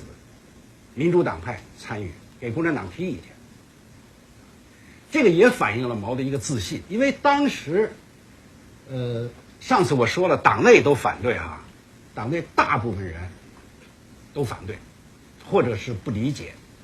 越往基层呢，这个抵触情绪越强烈，特别是农村干部，那基层干部。认为毛泽东变了，原来老替我们说话，现在怎么老替敌人说话？还有一个反对意见来自苏联，这个赫鲁晓夫他们就认为，你这个中国共产党不能这么搞，这么搞后要把自己搞乱的，啊，而毛泽东是很有信心，所以他就提出来要请这个党外人士帮助整风。那么关于反右，过去一直有一种说法，所谓钓鱼啊，这个或者叫引蛇出洞，有这么两个概念，有这么两句话。其实，在我的理解，因为我看了很多毛的这个讲话，他很早就讲过这类的话，什么蚂蚁出洞啦，什么春天啦到了蛇要出洞啊，什么像这个讲的钓鱼，其实呢，这是一个一般的斗争策略，是吧？不是我们后来讲的反右那个意义上的引蛇出洞。一会儿我会讲这个实际他要使用这种策略在什么时候。所以你看，他5月6号，林克谁呀？林克是他的秘书。我要先说明一下，我这次搞这个，除了一般的大家可以看到的一些中央文件，毛的讲话等等，最主要的有2个材料，一个是林克日记。这个林克日记呢是没有发表过，是我找到他的家人，反正最后想着各种办法把拿过来了。大部分都能认得出来，个别的字他或者印得不清楚，但基本上可以。第二个就是毛泽东修改这个正确处理人民内部矛盾的那个修改稿，他改了几十次，改了多少？改了2个多月。从他这个发表讲话以后，我们上次讲了，他这个57年3月份就发表这个讲话。然后一直到反右以后，6月19号他才公布，在报纸上把这讲话登出来。这50多天呀，这个讲话已经改得面目全非，根本不是他原来说的那个意思。所以，这个改动的过程就是毛泽东思想变化的一个过程，就什么时候他改了什么哪句话。那我主要想依照这2个线索，我们来考察一下。毛究竟什么时候从这个整风要转为反右？因为整风是整什么？整共产党，反右是反民主党派，就把斗争的对象完全转变啊。所以5月6号这个你可以看，其实他这句话很调侃啊，说是因为当时很多人社会上有这种说法，说你现在老让我们大鸣大放，是不是想钓鱼啊？叫我们都把话说出来，完了你们共产党在反击啊。毛的意思呢，他不是这意思，所以他讲了这么一段话，大家可以看，说百家争鸣啊是为了钓鱼。他说这看你怎么理解了。说百家争鸣是方法还是目的呢？为了认识真理，也可以说是钓鱼吧，不过是钓2条鱼，一个马克思主义，一个非马克思主义。就是他的意思是什么呢？让大家把话都说出来。所以他非常开玩笑的说了一句。不仅是钓鱼，还是撒网的。你可以看出来这是开玩笑，并不是说有很多人，因为他在这句话一般人没有看到过，但是他在1月份的时候，我上次讲的是他1月份就说过什么春天蚂蚁出洞的话，很多人以为毛很早就有这个阴谋，其实不是。所以你看他5月7号这个改动，他甚至提到什么呢？说应该把群众闹事看作是特殊情况下教育干部的一种手段。他不在乎群众闹事，当然后来他很在乎啊。这个时候他不在乎，因为这个时候事情还没有发展到那么严重的地步。包括这个5月8号改，也还是就是充分表现他的自信吧。特别是讲说共产党力量很大呀，怕的是，这他妈得，我还是到这儿讲了，我得往下，那个这怎么弄啊？对，他说共产党的力量很大，怕的是没人讲闲话，他不怕天下大乱，这个天下是乱不了的。所以你看，这是到5月8号，再往后，这个事情就要开始发发生变化。但是呢，过去人们对这个问题的理解啊，就是我想有2个比较错误的认识，至少是跟史实不符的。一个认识呢，一个观点，就是这个是我们现在书上大部分都这么写，是吧？这个庞松知道，就是5月5日，在那个大家看那个毛文集上，毛泽东文集第7卷吧，登了一篇文章，就是不是，是毛选5卷是吧？事情正在起变化，很多人都认为说这篇文章发出了反击右派的信号，就是说5月15日的时候，毛主席要反击右派，为什么呢？因为他当时就写了这么篇文章，这是一个绝大的错误。为什么呢？大家看看那个毛文稿上有个注释，其实那个注释很说明问题。就毛啊，他确实是5月中旬开始写这个事情正在起变化，但是人们看到的那个文字不是5月15号写的。毛在这个过程当中啊，又改了好几遍，一直改到什么时候呢？改到6月11号。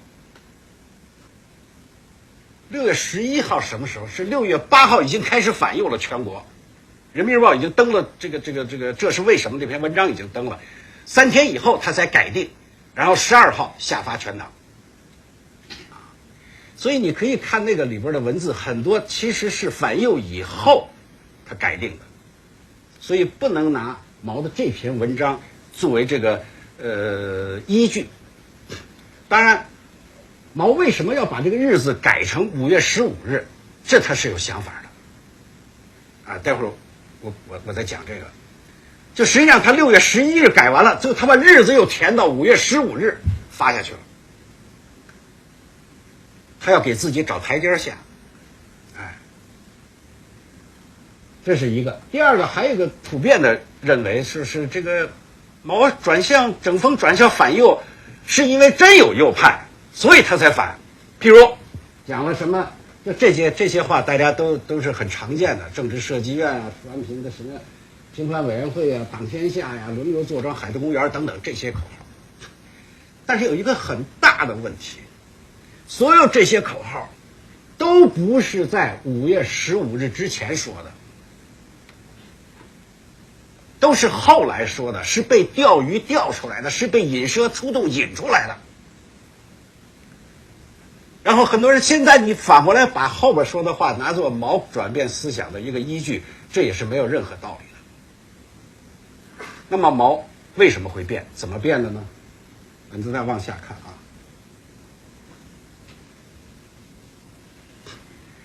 因为啊，这个整风以后呢，李维汉就是这个统战部啊，召开了一次这个会议，就是民主党派座谈会，这个很出名，而且开的时间很长，那一直从这个5月初一直开到5月中旬。这个在这个会上啊，请的都是一些各民主党派的知名人士，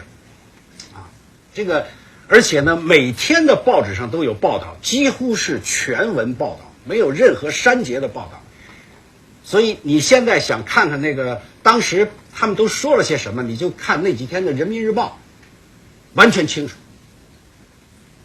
毛也就是看报纸看出问题的，没有什么其他特别神秘的东西。那么5月12号的时候呢，这个时候毛就是林克日记有一个记录，毛跟他这么讲的，说这个知识界啊都起来了啊，说这个工商界最神气了，像张乃器、罗隆基啊，什么张伯钧这些人。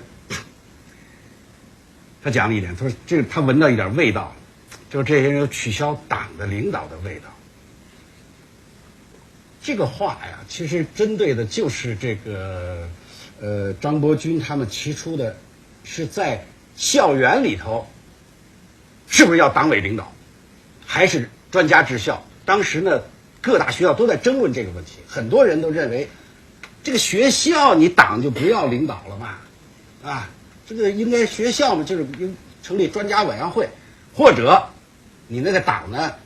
在旁边监督着看着，有什么问题你说一说。那管理学校主要靠教授嘛，你们这些党员又不懂得学术，你们怎么管？这个问题其实争论了很长时间。我上次说了，在杭州会议的时候，毛呢都表示觉得这不错，这个应该这个发挥教授的作用。但是这句话要从民主党派的首领导人当中嘴里说出来，这个他的感觉味道不一样。后边他就有这个说法了。所以这是一个。第二个呢，他就觉得这个敌视社会主义的情绪有所表露。这个敌视社会主义情绪所表露，主要讲的是什么呢？就是他不是这个给共产党提意见嘛，所以很多人呢就说了，说你这个共产党啊和民主党派当中有一条沟，啊，这个是难以跨越的沟，所以你们什么事情都是你们党员共产党你们先商量好的，然后再来通知我们。那还是总而言之是把我们民主党派当外人。其实这话呢，原来在这个整风的过程当中啊，早就说过，而且毛本人呢也认为说界限是应该有的，党内党外有别吗？但是沟是不应该存在的。你不能把民主党派都当外人嘛？咱们现在是大家同心协力建设社会主义嘛？这是他在杭州会议上为了鼓动这个整风的时候说的话。但这话跟谁说的呢？是跟共产党的干部说的。现在这话又从民主党的领导人嘴里说出来，他又觉得这味道不对了，所以他觉得这个有危险啊，所以也说各种蛇呢开始动起来了。但是这几天呀，它只是一种感觉。我从这个人民日报上看发表的这些文章呢，大家看看，这个还是要进一步开放的吧，进一步发动党外人士参与整风。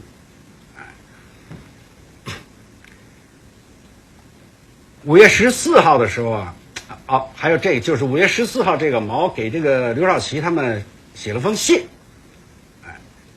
说这个《解放日报》，因为当时《解放日报》登了一整版的这个上海学校这个中小学整风的一些情况，毛批了这么几个字，说这一整版值得过细一看，不整风党就会毁了。很多人认为呢，好像毛在这儿就有警惕，要让刘少奇他们注意，整风的新动向。其实不然，因为这个时候毛他一方面对这个民主党派领袖们的一些发言呢，感觉味道不对，有所警觉；另一方面，他还在推动整风。他给刘少奇的这个信，这个批示啊，主要讲的是什么呢？主要讲的是整风是非常必要的啊！你们都说整风不必要，你们看看这封信，看看人家对共产党都提了些什么意见。其实呢，你仔细看这个《解放日报》这篇报一整版，有一个特点，都是对基层党的干部提意见，什么系主任了、校长了，大多是党委书记，都这个。毛的整风的目的主要就是整这些基层干部，所以毛说：“你看很有必要，你看提的意见多好。”但是他这两种这个情绪啊，到14号晚上开这个政治局常委扩大会的时候，就都反映出来了。反映出来一个什么呢？就是14号他就是中共中央发了个指示，14号政治局扩大会议以后，中共中央发了个指示，还有这个16号连续2天吧，讲的什么呢？讲的是现在虽然有这种错误倾向，但是不要收紧，继续让他们讲，都讲出来对咱们有好处。他什么意思呢？毛这个在16号就是20号之前吧，他这个话说了好多次，好了几次指示都是这么讲的。其实他的意思呢，就是这个有什么意见，你现在如果你现在这个一批驳啊，一反对，第一，所有的反对意见都不敢讲了，那么整风就达不到目的了，就大家不给你提意见了。第二，真有少数坏人还缩回去了，所以要放。这个在我的理解呢，这个还不是他的引蛇出洞，因为这里有两个前提条件。一个前提条件是什么呢？就这个时候他认为这些是危险倾向，是错误倾向，是个苗头。到底有没有真正的右派？这些右派到底是什么人？他并不清楚。他怀疑的也就是那几个张乃器啊、张伯钧啊、什么陈明初啊，这等等。另外一个呢，他当时还是一心要把这个整风呢继续推动下去，要把党的这个基层干部队伍要整顿好，所以他这个两种想法在这个时候是同时存在的。所以这个14号和这个15号，中央发那个指示和这2次会议大体上是反映了这么一种情绪，这么一种认识。这里边呢又有一个问题呢需要说清楚，因为毛这个人呢，有时候老说瞎话。他这个人这个特别就是闻过是非。本来那事情是原来是这么发展，但是事后过了一段时间，他再回头讲这个事情呢，他总是掩盖了很多事实。我先给举个典型的例子，就是反右以后，毛说了这么一句话，这是在人民日报上公开发表的，这个是毛亲笔写的，作为人民日报社论的文章。毛说，本报及一切党报在5月8日至6月7日这个期间执行了中共中央的指示，让资产阶级及资产阶级知识分子发动这一场战争，报纸在一个时期内不登或者少登这个意见，对资产阶级什么不予回击啊，什么一切就是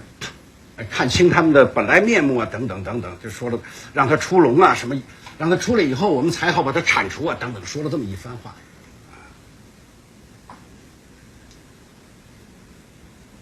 这里头关键一个篡改的事实是第一句话，在5月8日至6月7日这个期间执行了中共中央的指示，错。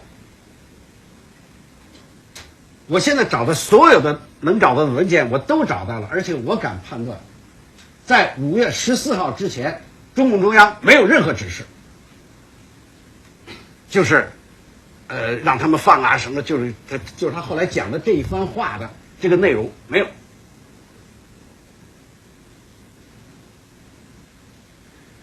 那么毛为什么要把这日子改成5月8号呢？还是给自己找个台阶下。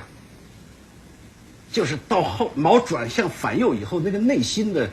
那种苦恼和矛盾，他这个脸丢不起啊！全党都反对，苏联也反对，他非要搞这个整风，整着就整出个右派来，整出一批反党的。你说他怎么向国际共运交代？他怎么向党内交代呢？他只好说，其实我早就知道这回事儿，我是故意让他们说的，我5月8号我们就下指示了。其实不是。所以这个研究毛本人的这个思路的变化呀，绝不能单凭毛本人的讲话。他这里讲话真真假假、虚虚实实、闻过是非，什么东西都有。他有些是真话，但有很多都是假话。他要掩饰一些东西，或者挽回自己的面子。所以他有一些讲话你一定要分析，否则的话，这个事情我觉得为什么反右这个老是弄不清楚，就是很多人太信毛本人的讲话，你这个不能完全用他本人的当时的是事后的一些描述来解释这个已经发生的历史现象，否则的话你一定进入陷阱。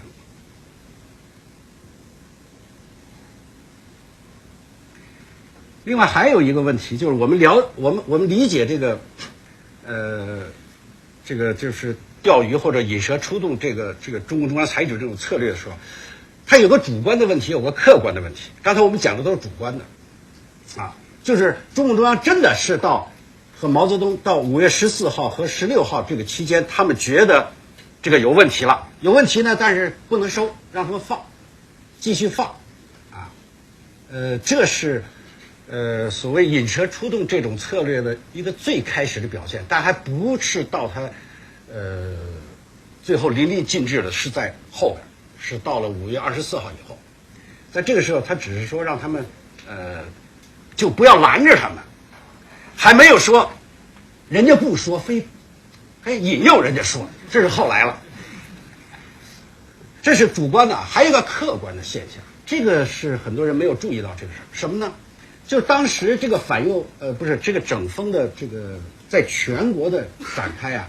它是有时间差的。你不能在一个地方，你说我这次我调查这个反右的事，我就跑了几个省，北京、上海，这是大中心城市是吧？知识分子集中的地方，我又跑了一个吉林，一个陕西，一个云南，两头边缘的省份。我这个发现其实它有个时间差，就是当中央号召整风的时候呢，都是北京、上海动，就知识分子集中的地方，民主党派嘛，挺积极，呼噜呼噜起来。这个时候全国都没动，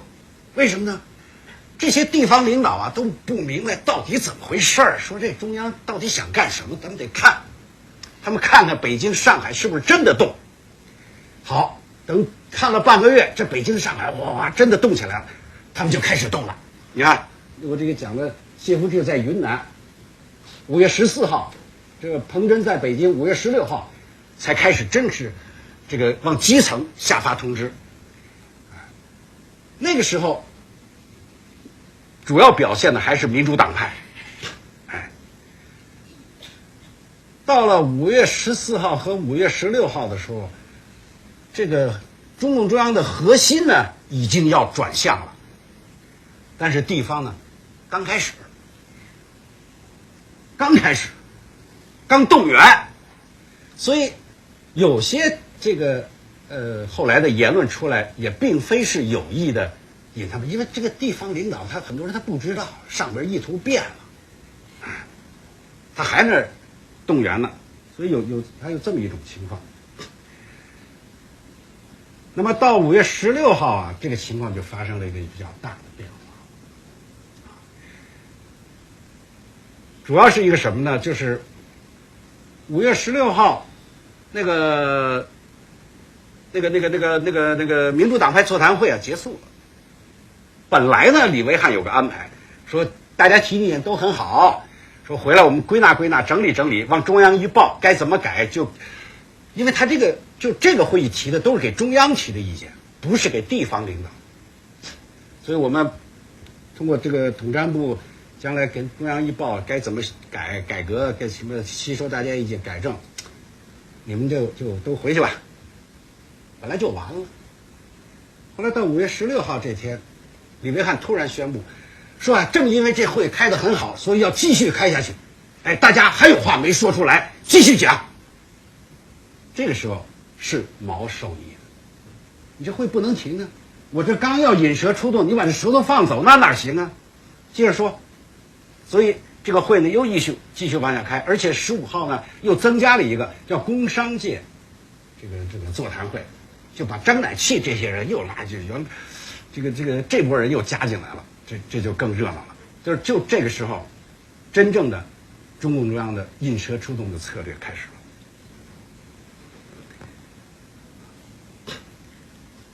这个报纸上照样号召了，但是这个底下至少我看到了，现在我没有看到，就是中共中央怎么传达的这个材料，但是我看到了2个材料，一个是人民日报驻这个四川记者站接的一个紧急电话，啊，一个就是这个叫文化部周扬召开的一个会。人民日报那个从我看那个材料来看呢，他没有把话说透，只是说中央有新的指示，以后报纸要大量的登右派言论，不得阻拦。啊，这是当时人民日报给各记者站发的一个通知，这是一个比较典型的这个证据，就是要让右派讲话。那么文化部的这个呢，我只是看了一个回忆录，啊，这个有多大的准确性我不敢保证，但是它的意思是，周扬跟几个心腹的人说，风向要转，啊，所以这个呢就是5月16号、5月17号发生这个到18号吧。不过呢，这里有一点也要搞清楚啊，就当时他们就中共中央虽然看到问题有危险倾向、有错误倾向，要反击、要批评，但并没有把这个事情看得非常严重，跟后来的搞的反右完全是2回事。这个时候还是在所谓人民内部矛盾这个范围内来解决这个批评和自我批评这个范围内来解决这个问题，所以有几个证据，一个就是18号这个人大常会宣布6月3号召开人大，如果有重大的事情的话，这个人大是不会在这个时候宣布的，一会儿你就会看到，当他真的觉得事情很严重的时候，这会不开了，推迟了。还有就是这个文化部发的这个通令，就是解禁的一个通令。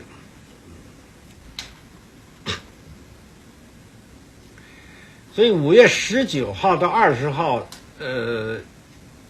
一连串发生的这个就是连续召开的这个会议啊，毛的会议。基本上还是延续了这个14号和16号的那个精神，哎，因为20号，中共中央又发了一个这个通知，加强对运动领导，哎，其实我看这个意思呢，还是重复14号、15号中共中央那个指示的精神。这里有一个什么问题啊？就当时北京大学发生了一件事儿。就是5月19号，北京大学贴出了第一张大字报，然后跟着后边就像雪片一样的大字报就布满了校园，然后跟着就人大和北大串联，然后整个北京大学生运动就起来了，然后就推向全国，就是学生运动在民主党派运动之后开始发起。所以很多人这个研究反右都认为毛泽东转变是因为5月19号这个北大这个运动，毛泽东开始认为这个性质发生变化。我看不是，为什么呢？他们为什么这么认为呢？因为一个5月19号发生这件事，跟着5月20号中共中央就下了一个指示，加强对当前运动这个领导。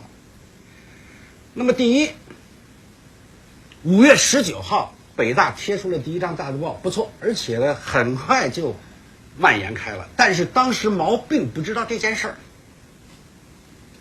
你想啊，他在中南海呢，北大发生什么事儿，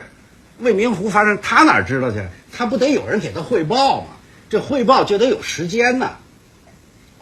一会儿你会知道，其实他是21号才听说这事儿。所以20号他并不知道这件事儿。第二，你看这个5月20号只是这个全文，你能够体会到，并没有对这个事态的估计发生什么变化，啊，他还是重复了14号和16号的那个精神。所以我觉得，我个人认为呢，毛对整个问题的看法的转变，并不在那个5月19号北大的发生的这个学生运动，但这个时候呢，书记处那边在这个开会，毛呢对21号对这个谁讲了这么一段话，这段话很能说明问题。他说，什么拥护人民民主专政、拥护人民政府、拥护共产党和拥护共产党的领导都是骗人的，一切都不要相信。他们违背了愿意接受共产党领导的诺言，他们意图摆脱共产党的领导。这是毛的真的这个心理的反应。我刚才说毛特别自信，就是你看看56年，就是知识分子会议以后，56年1月份，中共中央召开了个知识分子会议，然后呢，跟着就大大的改变了所有知识分子的这个生活条件和工作条件，比如什么保证5/6的时间用于学术研究啊，因为原来共产党会特别多，老让人教授开会，人都提意见，好都不开了，然后提高工资，给房子，不给买书，给配助手什么，弄了一场这个一系列的这种指示。为什么呢？因为当时呢，中共中央有一种这个认识，他觉得3大改造完成以后，所有事改变了以后呢，就要进行经济建设，经济建设离不开知识分子。那么现在对知识分子这个政策有问题，所以得改变。对知识分子啊，共产党是一打一拉，开始是打，是吧？52年搞这个院系调整，然后到这个批判那个什么武训传了，又批胡风了，又搞肃反了，知识分子整一溜够。然后跟着56年，改变政策，又给钱，又给房子，又给这，所以大部分知识分子呢，都表示，这共产党这个还是很不错的啊，真是对我们好，感激涕零。你看看那个报纸上的文章，那会儿多了去了，全是这个。所以毛呢心态非常好，你看反革命也给消灭了，知识分子也给争取过来了，所以他对知识分子、对民主党派，他一直坚持这口号嘛，就是这个长期共存、互相监督，这就是跟民主党派说的。百家争鸣、百家齐放，就是对知识分子说的，啊，要长期实行这俩口号，很有自信。结果没想到，一开会让人提意见，人家对共产党的领导有意见，对社会主义道路有意见，这都是命根子的问题。所以毛表现出一种非常失望，非常就是有点上骗，这个是个受骗上当的这种感觉，所以他才跟林克说了这么一番话。我相信这个话，是应该能够表示他内心世界的。这个因为不是对公众讲的，是吧？也不是要发表的。但即使在这个时候呢，他并没有觉得这个事情有多严重，因为他还是那种观点，他老认为这都是极少数人。所以你看，他同一天的跟林克的讲话，还讲了2件事，一个将来肃反啊，说肃反嘛还要交给非党人士讨论，这跟他后来的做法是完全不一样的。就是当时他并没有，他觉得就是几个领导人的，就是张乃器、张伯钧什么这些人啊，他不觉得有什么。第二，他就开始讲他的沁园春雪。我想他要真的就是那个抗战胜利后写的那个北国风光什么千里冰封万里雪飘，他要真是问题非常严重的时候，他哪有心思谈他的旧作，而且当时呢，他这几天啊，就是21号、22号、23号这几天，中共中央在召开书记处扩大会议，干嘛呢？就把前一段中央准备改变方针了，就认为这个运动出现问题，向下传达，把各省这个书记都叫到北京来，刘少奇、邓小平都得给他们传达这个。毛呢，做的另一件事儿，就是调查北大的事情，所以这个他们啊，对，还有你看，包括邓小平在政治局扩大会议上传达这个毛的讲话和方针的时候，也是做了这么一个总的结论，就是有些人担心是不是会出乱子，总的估计是出不了乱子，没什么大问题。这就是到5月23号，这个时候中共中央对时局的判断和他们决定想采取的一些对策。再后来，事情就发生了个逆转。有几个什么事儿呢？一个就是毛听了这个北大，不光是北大，因为他听汇报的时候，这个北大的这个事情已经完全，不但在这个北京都闹起来了，全国都闹起来了。这个时候，这个各学校大学生串联，然后北大的学生上人大，人大学生上北大，然后北大人大一块儿上清华，然后这一块儿上南开，要搞串联了。这个毛认为这个很危险，这个学生啊，从来就是这个闹事儿的苗子，就是学生一都闹起来。他后来为什么文化大革命发动红卫兵啊？他深知这道理。你想闹事儿，你先把学生挑起来，不是挑你们啊。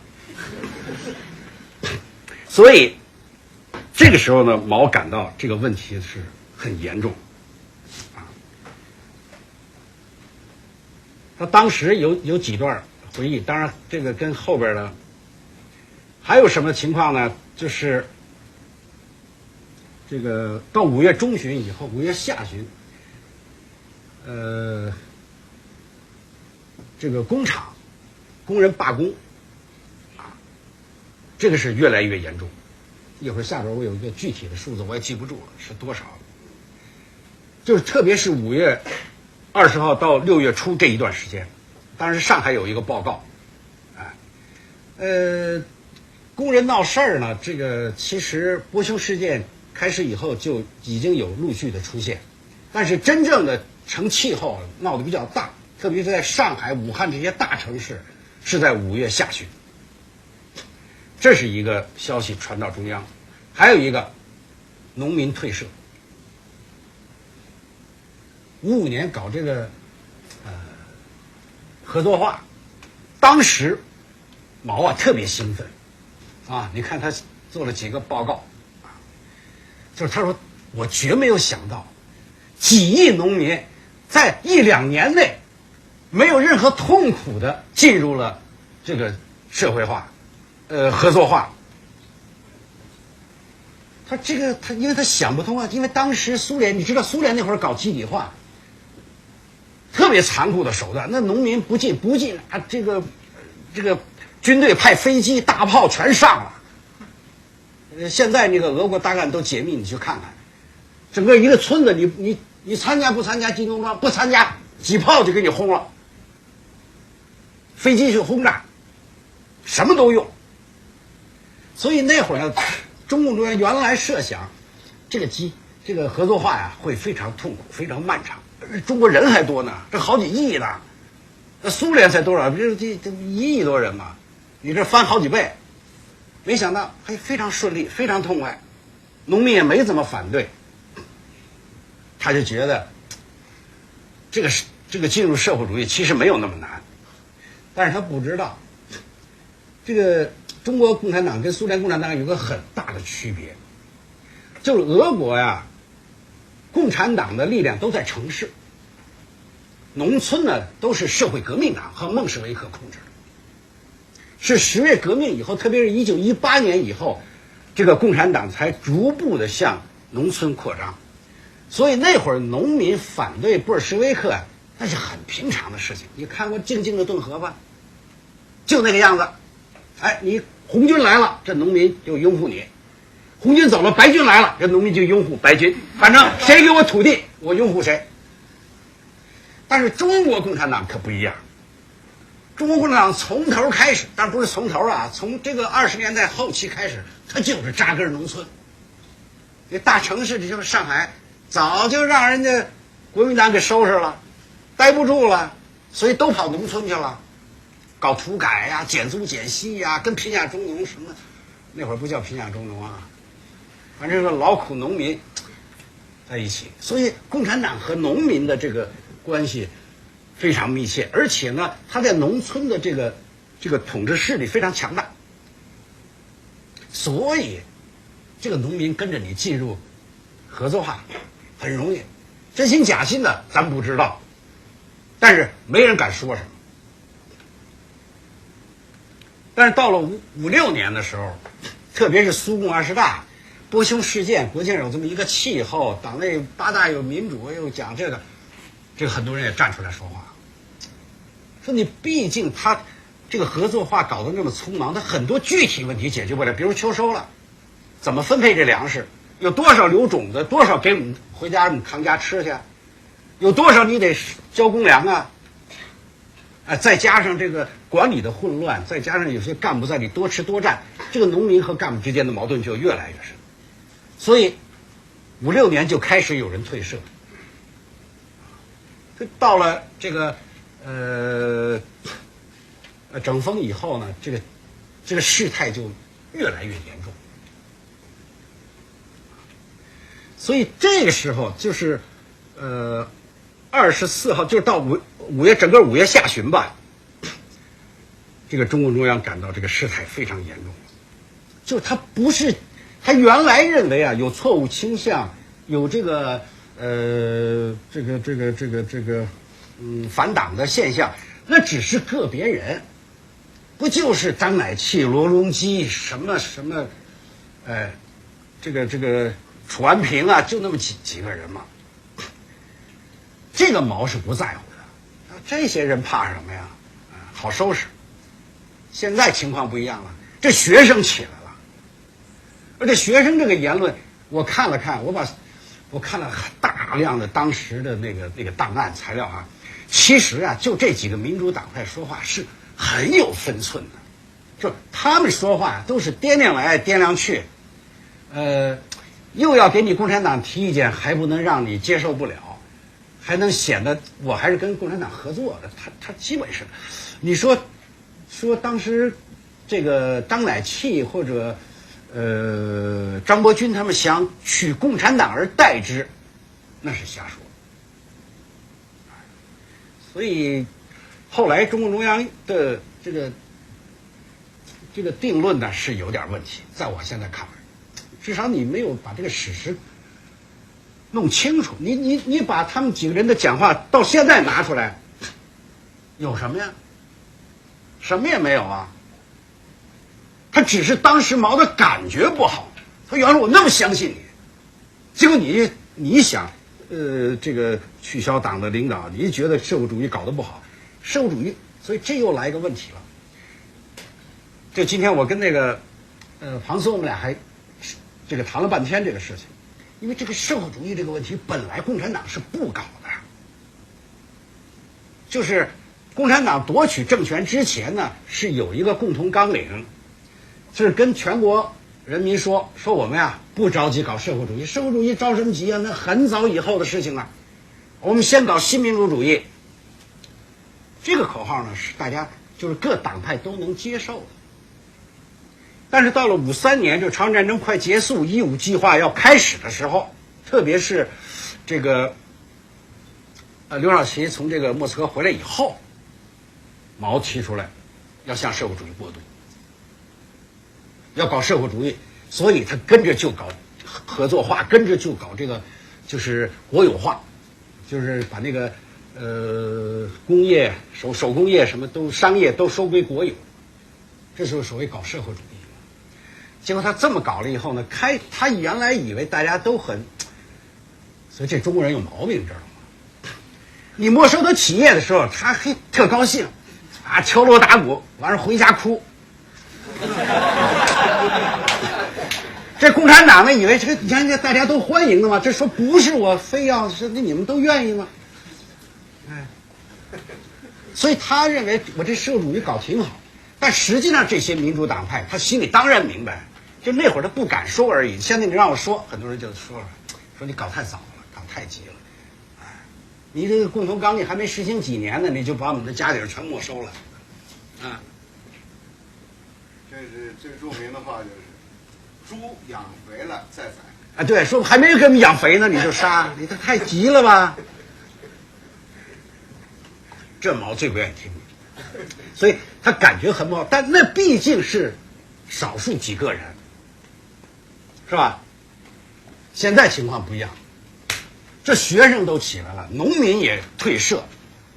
这不都说明我这搞坏了吗？再加上工人在罢工。那问题就更大了，而且特别是学生走出了校园，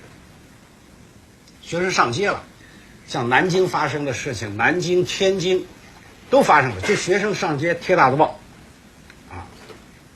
这个吸引的这个市民啊都来看，这一下整个社会就要乱了。所以毛这会儿感觉很危险，他不说这个匈牙利事件在中国不会发生，他说。看来匈牙利事件在中国也有可能出现。哎呦，他说的更厉害了，他说搞不好又要上延安了。哎，这个反正那个时候就是对这个对这个问题看的是很严重了。哎，比如讲这个对，讲这个清华大学，哎，说这个钱伟长就是纳吉，纳吉嘛就是匈牙利那个。后来当总理那个，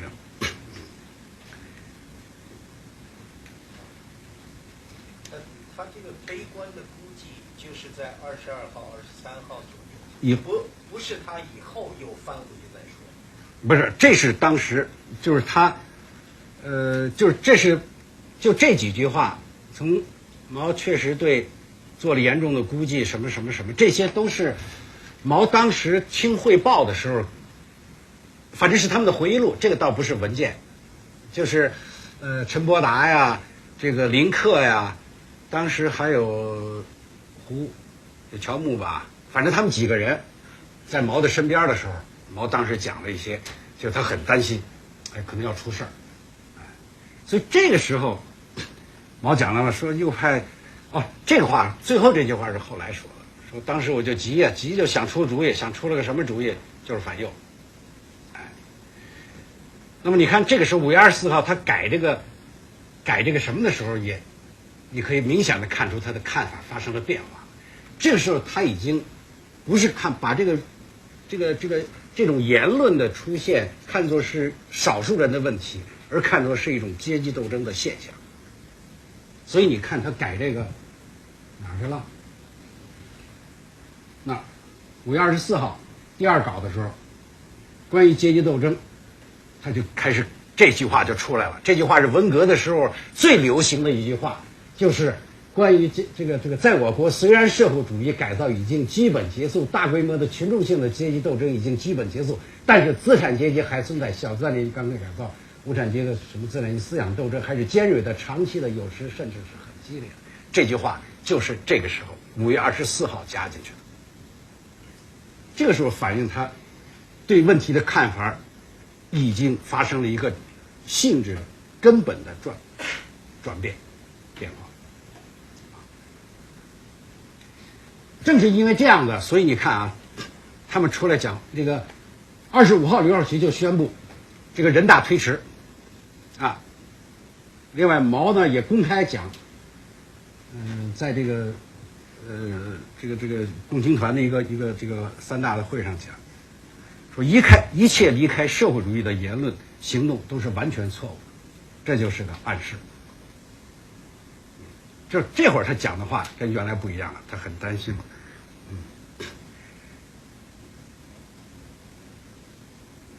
25号你看改的这个，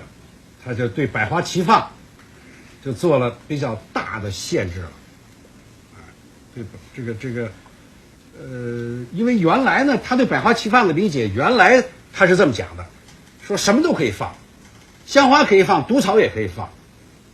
这不这个侯鲁晓夫还跟他说呢，说你这个毒草怎么能放？说我们这产还来不及呢。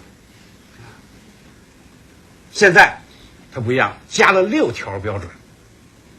哎，说什么是香花，什么是毒草，我给你6条标准，拿这去衡量去判断吧。其中最主要的就是党的领导和社会主义道路。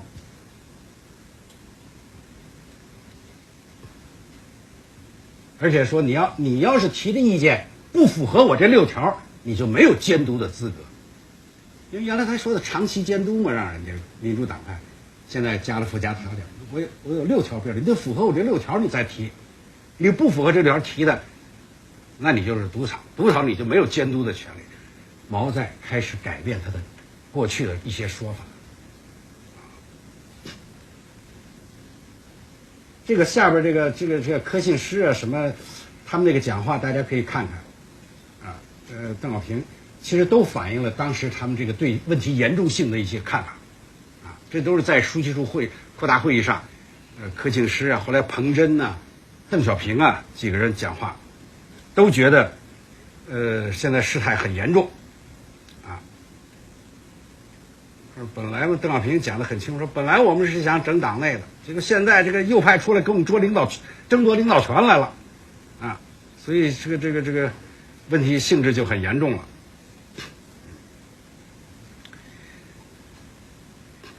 这个时候的策略呢，就真的是开始钓鱼了。你看这个北京市委这通知是最典型的，他说，你看就这儿，让各大机关说你们要就是回去都发动这个各层干部啊，让这个党外体检，对知识分子多的几个部门要大放特放。因为钓鱼就得钓他们，那钓谁呀？所以这个还有后边这个民革中央发的指示等等，那再加上5月3号人民日报，这个时候其实已经他们已经准备要反击了，所以这个时候就是要主动的去鼓动你去讲这个所谓右派言论。还有的回忆录讲这个说人大这个就人民大学啊，这个党委接到通知，他就往下布置，就是说没有几天了，赶快让他们没说的赶快让他们说，再不说就来不及了。这最典型的，就是人家本来不想说，逼着说完就把你弄成右派。但是这个发生在什么时候啊？这个刚才咱们看其实这个主要就是在5月底这一段，到6月初，就在这一段。这后边有那个闹事的那个什么工厂什么退社了。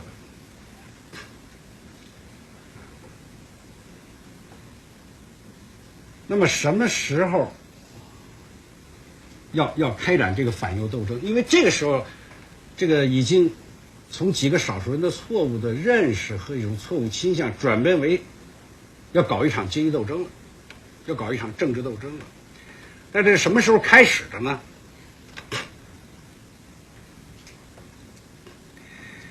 有一个材料啊，就是6月3号啊，李维汉因为要结束了，这个民主党派座谈会说李维汉呢就请示这个毛要不要提这个反右啊，所以周恩来就讲了，说可以提了。就这个时候呢，可以看出来啊，这也包括彭真这个传达给这个党的这个干部会上传达的这段话，你再看，就是他已经把这个性质点得很清楚了，是吧？就彭真这个，因为彭真呢，他传达这个都是在开完这个中央这个书记处扩大会议以后向下边传达的。他讲说当前有2个斗争，一个是党内的思想整风，另一个就是阶级斗争。就这个时候呢，其实已经开始转向，但是还没有完全放弃说党内整风这个，就是可以看出来这个就当这个变化的过程嘛。那这里边这个时候呢，特别提到了就是不要在工人、农民、学生当中呢，再出事儿啊。后来中共中央还专门下了个指示，要反右什么，就是学生不要上街，工人当中不要反右，都是怕这个社会发生动乱啊。就这个时候他已经开始要动手了啊。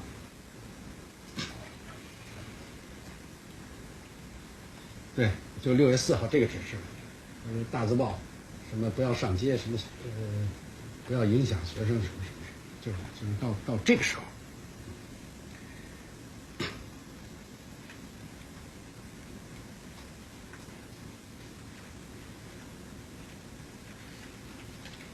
这个6月5号发生了几件事儿，我觉得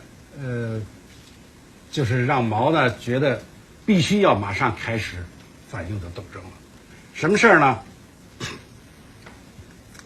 当然一个是这个就是这个，就是当时啊这个陆定一呢给了毛一个简报。这个简报就是高等学校整风情况，这个简报里头有一个学生啊，是一个老师啊，反正给这个就写了一封信。这个信里讲了是什么情况？说现在社会上谣言四起，啊，说什么呢？说这个毛泽东倡导的这个整风啊，全党都反对，哎，毛主席已经受到了这个，就是就被有人要逼毛下台了，哎，所以陆定一呢觉得这个事儿很严重，说这是不是右派搞的一个大阴谋啊？就跟毛汇报。当然我也不知道毛怎么反应的，但是我看了一个材料，毛当天晚上就召集了公安部部长这个谈话，是不是跟这事儿有关呢？我猜想可能要调查嘛，因为第二天毛下了个指示啊，说这个简报印发这个中委就是中央委员，他说完全是造谣，但是值得注意啊。那么所以这个呢，就是我想是一个对毛的一个刺激。那再一个呢，就是6月6号上午，就是所谓666事件，是吧？这个大家都知道，就是6月6日有6个教授在这个南池子那个开会，干嘛呢？说现在局势非常严重，共产党已经快顶不住了，我们现在应该站出来帮助共产党收拾残局。后来这个事儿对中共中央特别刺激，什么意思？你们要出来收拾残局，这个谁呀、这个张伯钧呐，还非得跟史良说你去跟周恩来说去，说如果他们不愿意说话，我们来出来说话。当然，现在关于666这次会议的材料吧，说法完全不一样啊，因为当时是没有记录，我想。那么现在这个关于这个666会议究竟他们都讲了些什么呢？一个是就是反右以后有一个参加会议的人，但据说这个人呢还是有意派进去的啊。然后他在人民日报上把这事儿给兜了出来了，说那天他们几个人就在那儿密室策划要接班了，要接共产党这个权，就共产党你处理不了这么多农民退社、工人上街、学生闹事，你处理不了，我们出来，我们来帮你收拾这局面。就认为这就是民主党派要夺权了。这是当然，这个呢我们也很难相信它完全真实的，因为它是在反右期间作为揭发说出来的。那后来呢，张一和他们就是张伯钧的女儿，我看他写那个回忆录，当然我不知道他从哪儿的看的材料，也可能是他父亲跟他讲的，就是当时的一些情况。所以后来他们讲的那些情况呢，内容都差不多啊，是讲的这些，但是他们就是完全是一片好心，就是觉得怕共产党啊，受不了，说我们来帮着你，你不好出面，我们出面，我们民主党派嘛，但是他们是这意思，而且呢还反复的去找这个彭德怀，不是这个周恩来，就跟他讲说，你看是不是让我们来出面闹？当时其实，在6月2号的时候，就是周恩来接见谁的时候，当时南京学生闹事儿的时候，这个民主党派就想出来说，我们来帮你平息这个事儿，因为共产党你们治不了，我们帮你治。当时周恩来就没听，没搭理他。那么6月6号又去，当天晚上，而且当天晚上史良在这个中南海见到周恩来的时候，就给他递了个条子，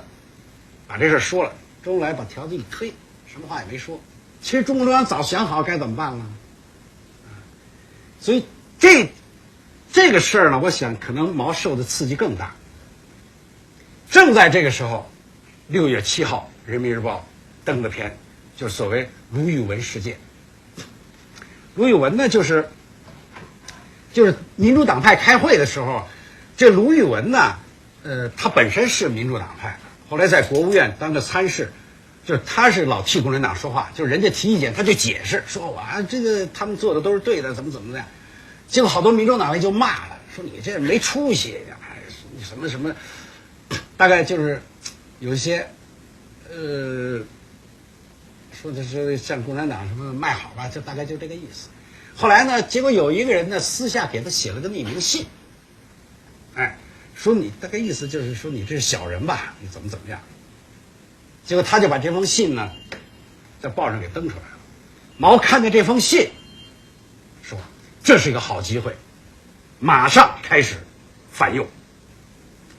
说这好在是匿名信，是他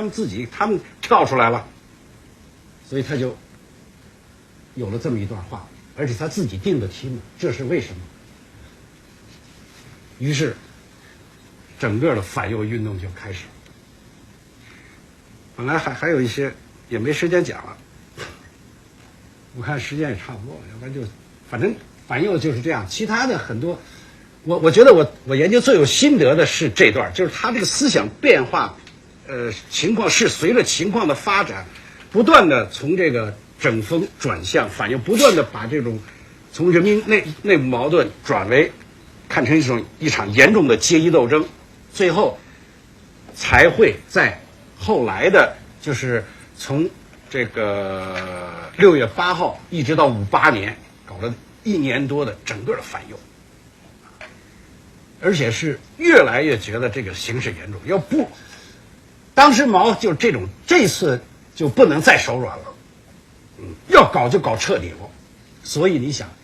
开始原来计划右派就是4000人，这毛自己说的，后来过了这个1个月，原来计划是1个月就完成了，这个反右1个月就完了，弄出个4000人登报批判。后来觉得问题越来越严重，转到8000到青岛会议前呢是不到1万人，就7月份开青岛会议时候，那才过了1个月嘛。然后等到这个10月份开这个什么开这个8届3中全会的时候，一下就涨到15万人。到又过了一个寒假，然后中小学又开始搞这个反右，一下又增加了15万，这就到30多万。到59年那个不是59年不是要平反，不是平反就是摘帽。你看我这有一个统计，就59年要摘帽的时候呢，当时中共中央的那个指示说是大约45万人。后来这55万这个数字是哪来的呢？这是这个它不叫平反，叫什么反正？不是叫什么改正？就右派改正的时候，就是80年中央统战部的一个报告说，反正最后是整了55万人，但是真正的右派就5个。所以邓小平的一个结论说，反右是严重的扩大化。完了，谢谢。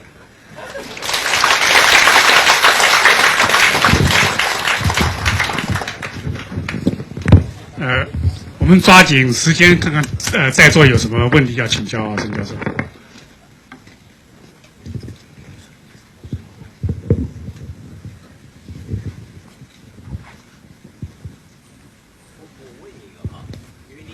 讲这个扩大化，而不是这个时间差问题，它有没有？因为它在北京啊、上海这些比较中心的城市，到偏远地方，因为它毛泽东决定要反右了，底下的干部未必听到了，然后实际上，以我理解，就是说也有一些党内干部整另外一些党内干部，正好因为有时间差。有人听见，因为你总是一级一级传达，这样的事情有多严重？这个党内的就是反右，主要是这个青岛会议以后，倒不是那个，主要是青岛会议以后，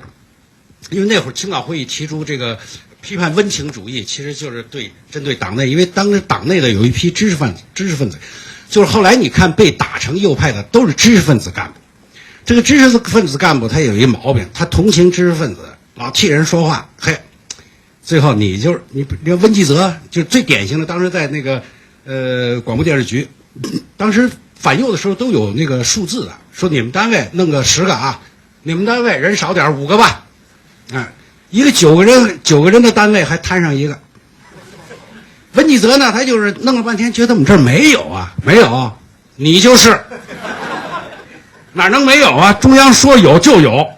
都没有就是你。杨宪珍也是这样，中央党校当时，杨宪珍也是说我们这儿没右派，我们这儿都是挺听党的话的，跟党走。邓小平说那就是你。结果他们一开党委会说。杨校长平常对咱们这么好，咱不能把他弄成右派啊！算了，让他的秘书当右派吧。后来马秘书就是右派，那个杨宪珍对他特别好，就一直后来关照他。哎，这种故事多极了，你看那书里头有的是。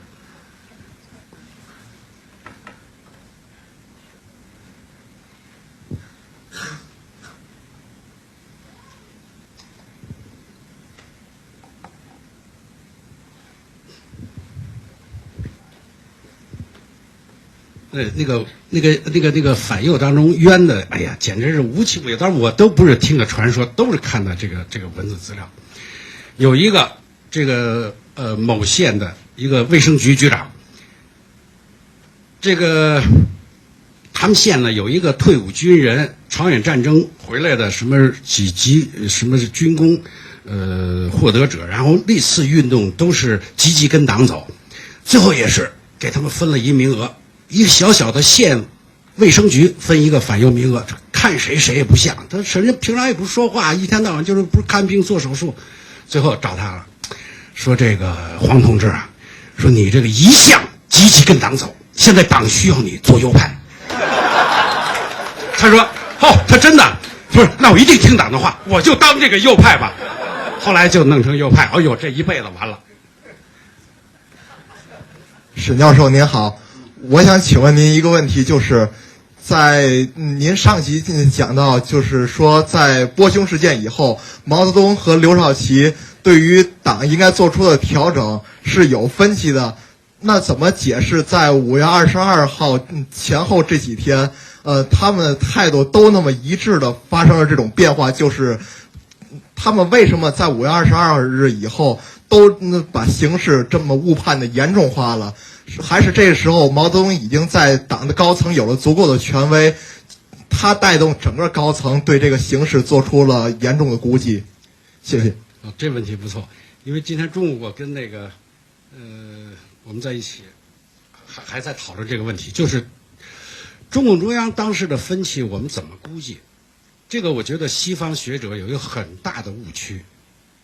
他们一直认为就是在中共中央高层存在着这个两条路线的斗争，就是毛主席跟刘主席跟这个谁刘少奇不和，后来毛跟这个林彪又不和，后来毛跟周恩来又不和。其实这里有个很大的误会，刘少奇从来没有反过毛，他对毛的那个忠心不亚于其他任何人，包括周恩来，包括林彪，包括江青。就是他们这些人跟毛的这个关系呢，有点像什么呢？今天中午我们就讨论这个，我觉得还是毛呢，就像这个，比如刘邦啊、朱元璋啊，原来带了一拨人打天下，最后把这天下打下来了。打下来以后，原来他们之间的关系呢都是兄弟相称啊，有什么话咱就可以明说了，是吧？但是天下打下来以后呢，这个他们的地位已经发生了转化，但是他们对这个问题的认识还没有跟得上去。不是兄弟了，那是皇上，你是大臣。你仔细想想，其实很多问题都可以用这个去解释。刘少奇他一旦知道毛泽东是另外一种态度，他跟得最快。但是呢，他们这些人又都不是庸庸之辈，他自己都有分摊一摊工作，他都想在自己分内把这个事情做好，所以他有他的想法。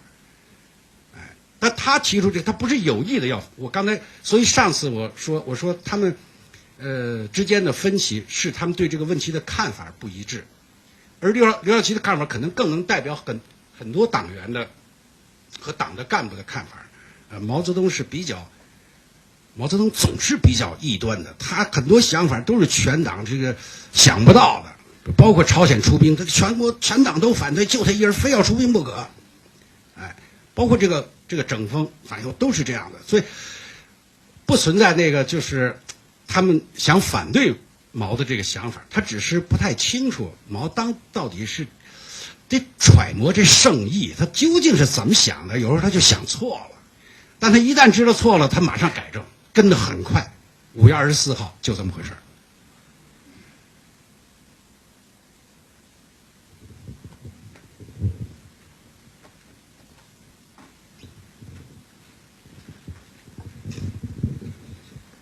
沈教授您好啊，有2个问题，我想问一下，就是反过来讲，您对这个民主党派，尤其是这5个这个右派分子是什么样一种态度呢？这个民主党派它是不是有一种悲情的色彩在里头？就是不管怎么样都会被打压下去，或者说就是没有骨气的苟活着。第2个问题就是说，有些右派分子，就是有这种要求赔偿的这个想法，您对此有什么看法？右派分子，反正咱们就先这么说吧。这是一个历史的词汇了。就是这些民主党派的领导人呢，我看到的材料，我和很多人的谈话。给我的感觉是，其实大部分人呢，当时呢，确实认为共产党是唯一可以领导中国进行改造发展的一支政治力量，而他们本人呢，这些人呢，也都想为这个中国的发展和变化做很大的贡献。在有些问题上，他们可能对共产党的一些做法不太满意，希望提出来，希望共产党改变做法。我想这是问题的核心，不存在就这些人想取代共产党，也真的没有人。你想，共产党当时几百万党员，你这个民主党派不过1把人而已，他这个所谓轮流坐庄，他的意思其实就是想搞这个多党制嘛，说你要将来应该开创一种这个气氛，而这个话其实。毛在这个什么时候，在这个几月份？在11月56年11月的时候，也找人去谈过。但是毛认为呢，说多党制，他不是说他说2党制，现在还不是时机。就是就当时的那种情况跟现在我们看到的情况是不大一样。那会儿大家还是都比较敢说话，比较敢这个什么。但是反右以后，这个情况确实发生了很大变化，啊，我想就别说这个民主党派了，就说共产党里头谁还再敢说个不字？这个毛两次大的运动，一个是延安整风42年的。一个就是57年反右，这2次以后确定了毛的一言堂的这种地位。你说那个右派分子要求赔偿，我好像没听到是什么人？他们找中组部不是找那个统战部去吗？是吧？当然有可能，你想55万人呢，他什么要求都会有，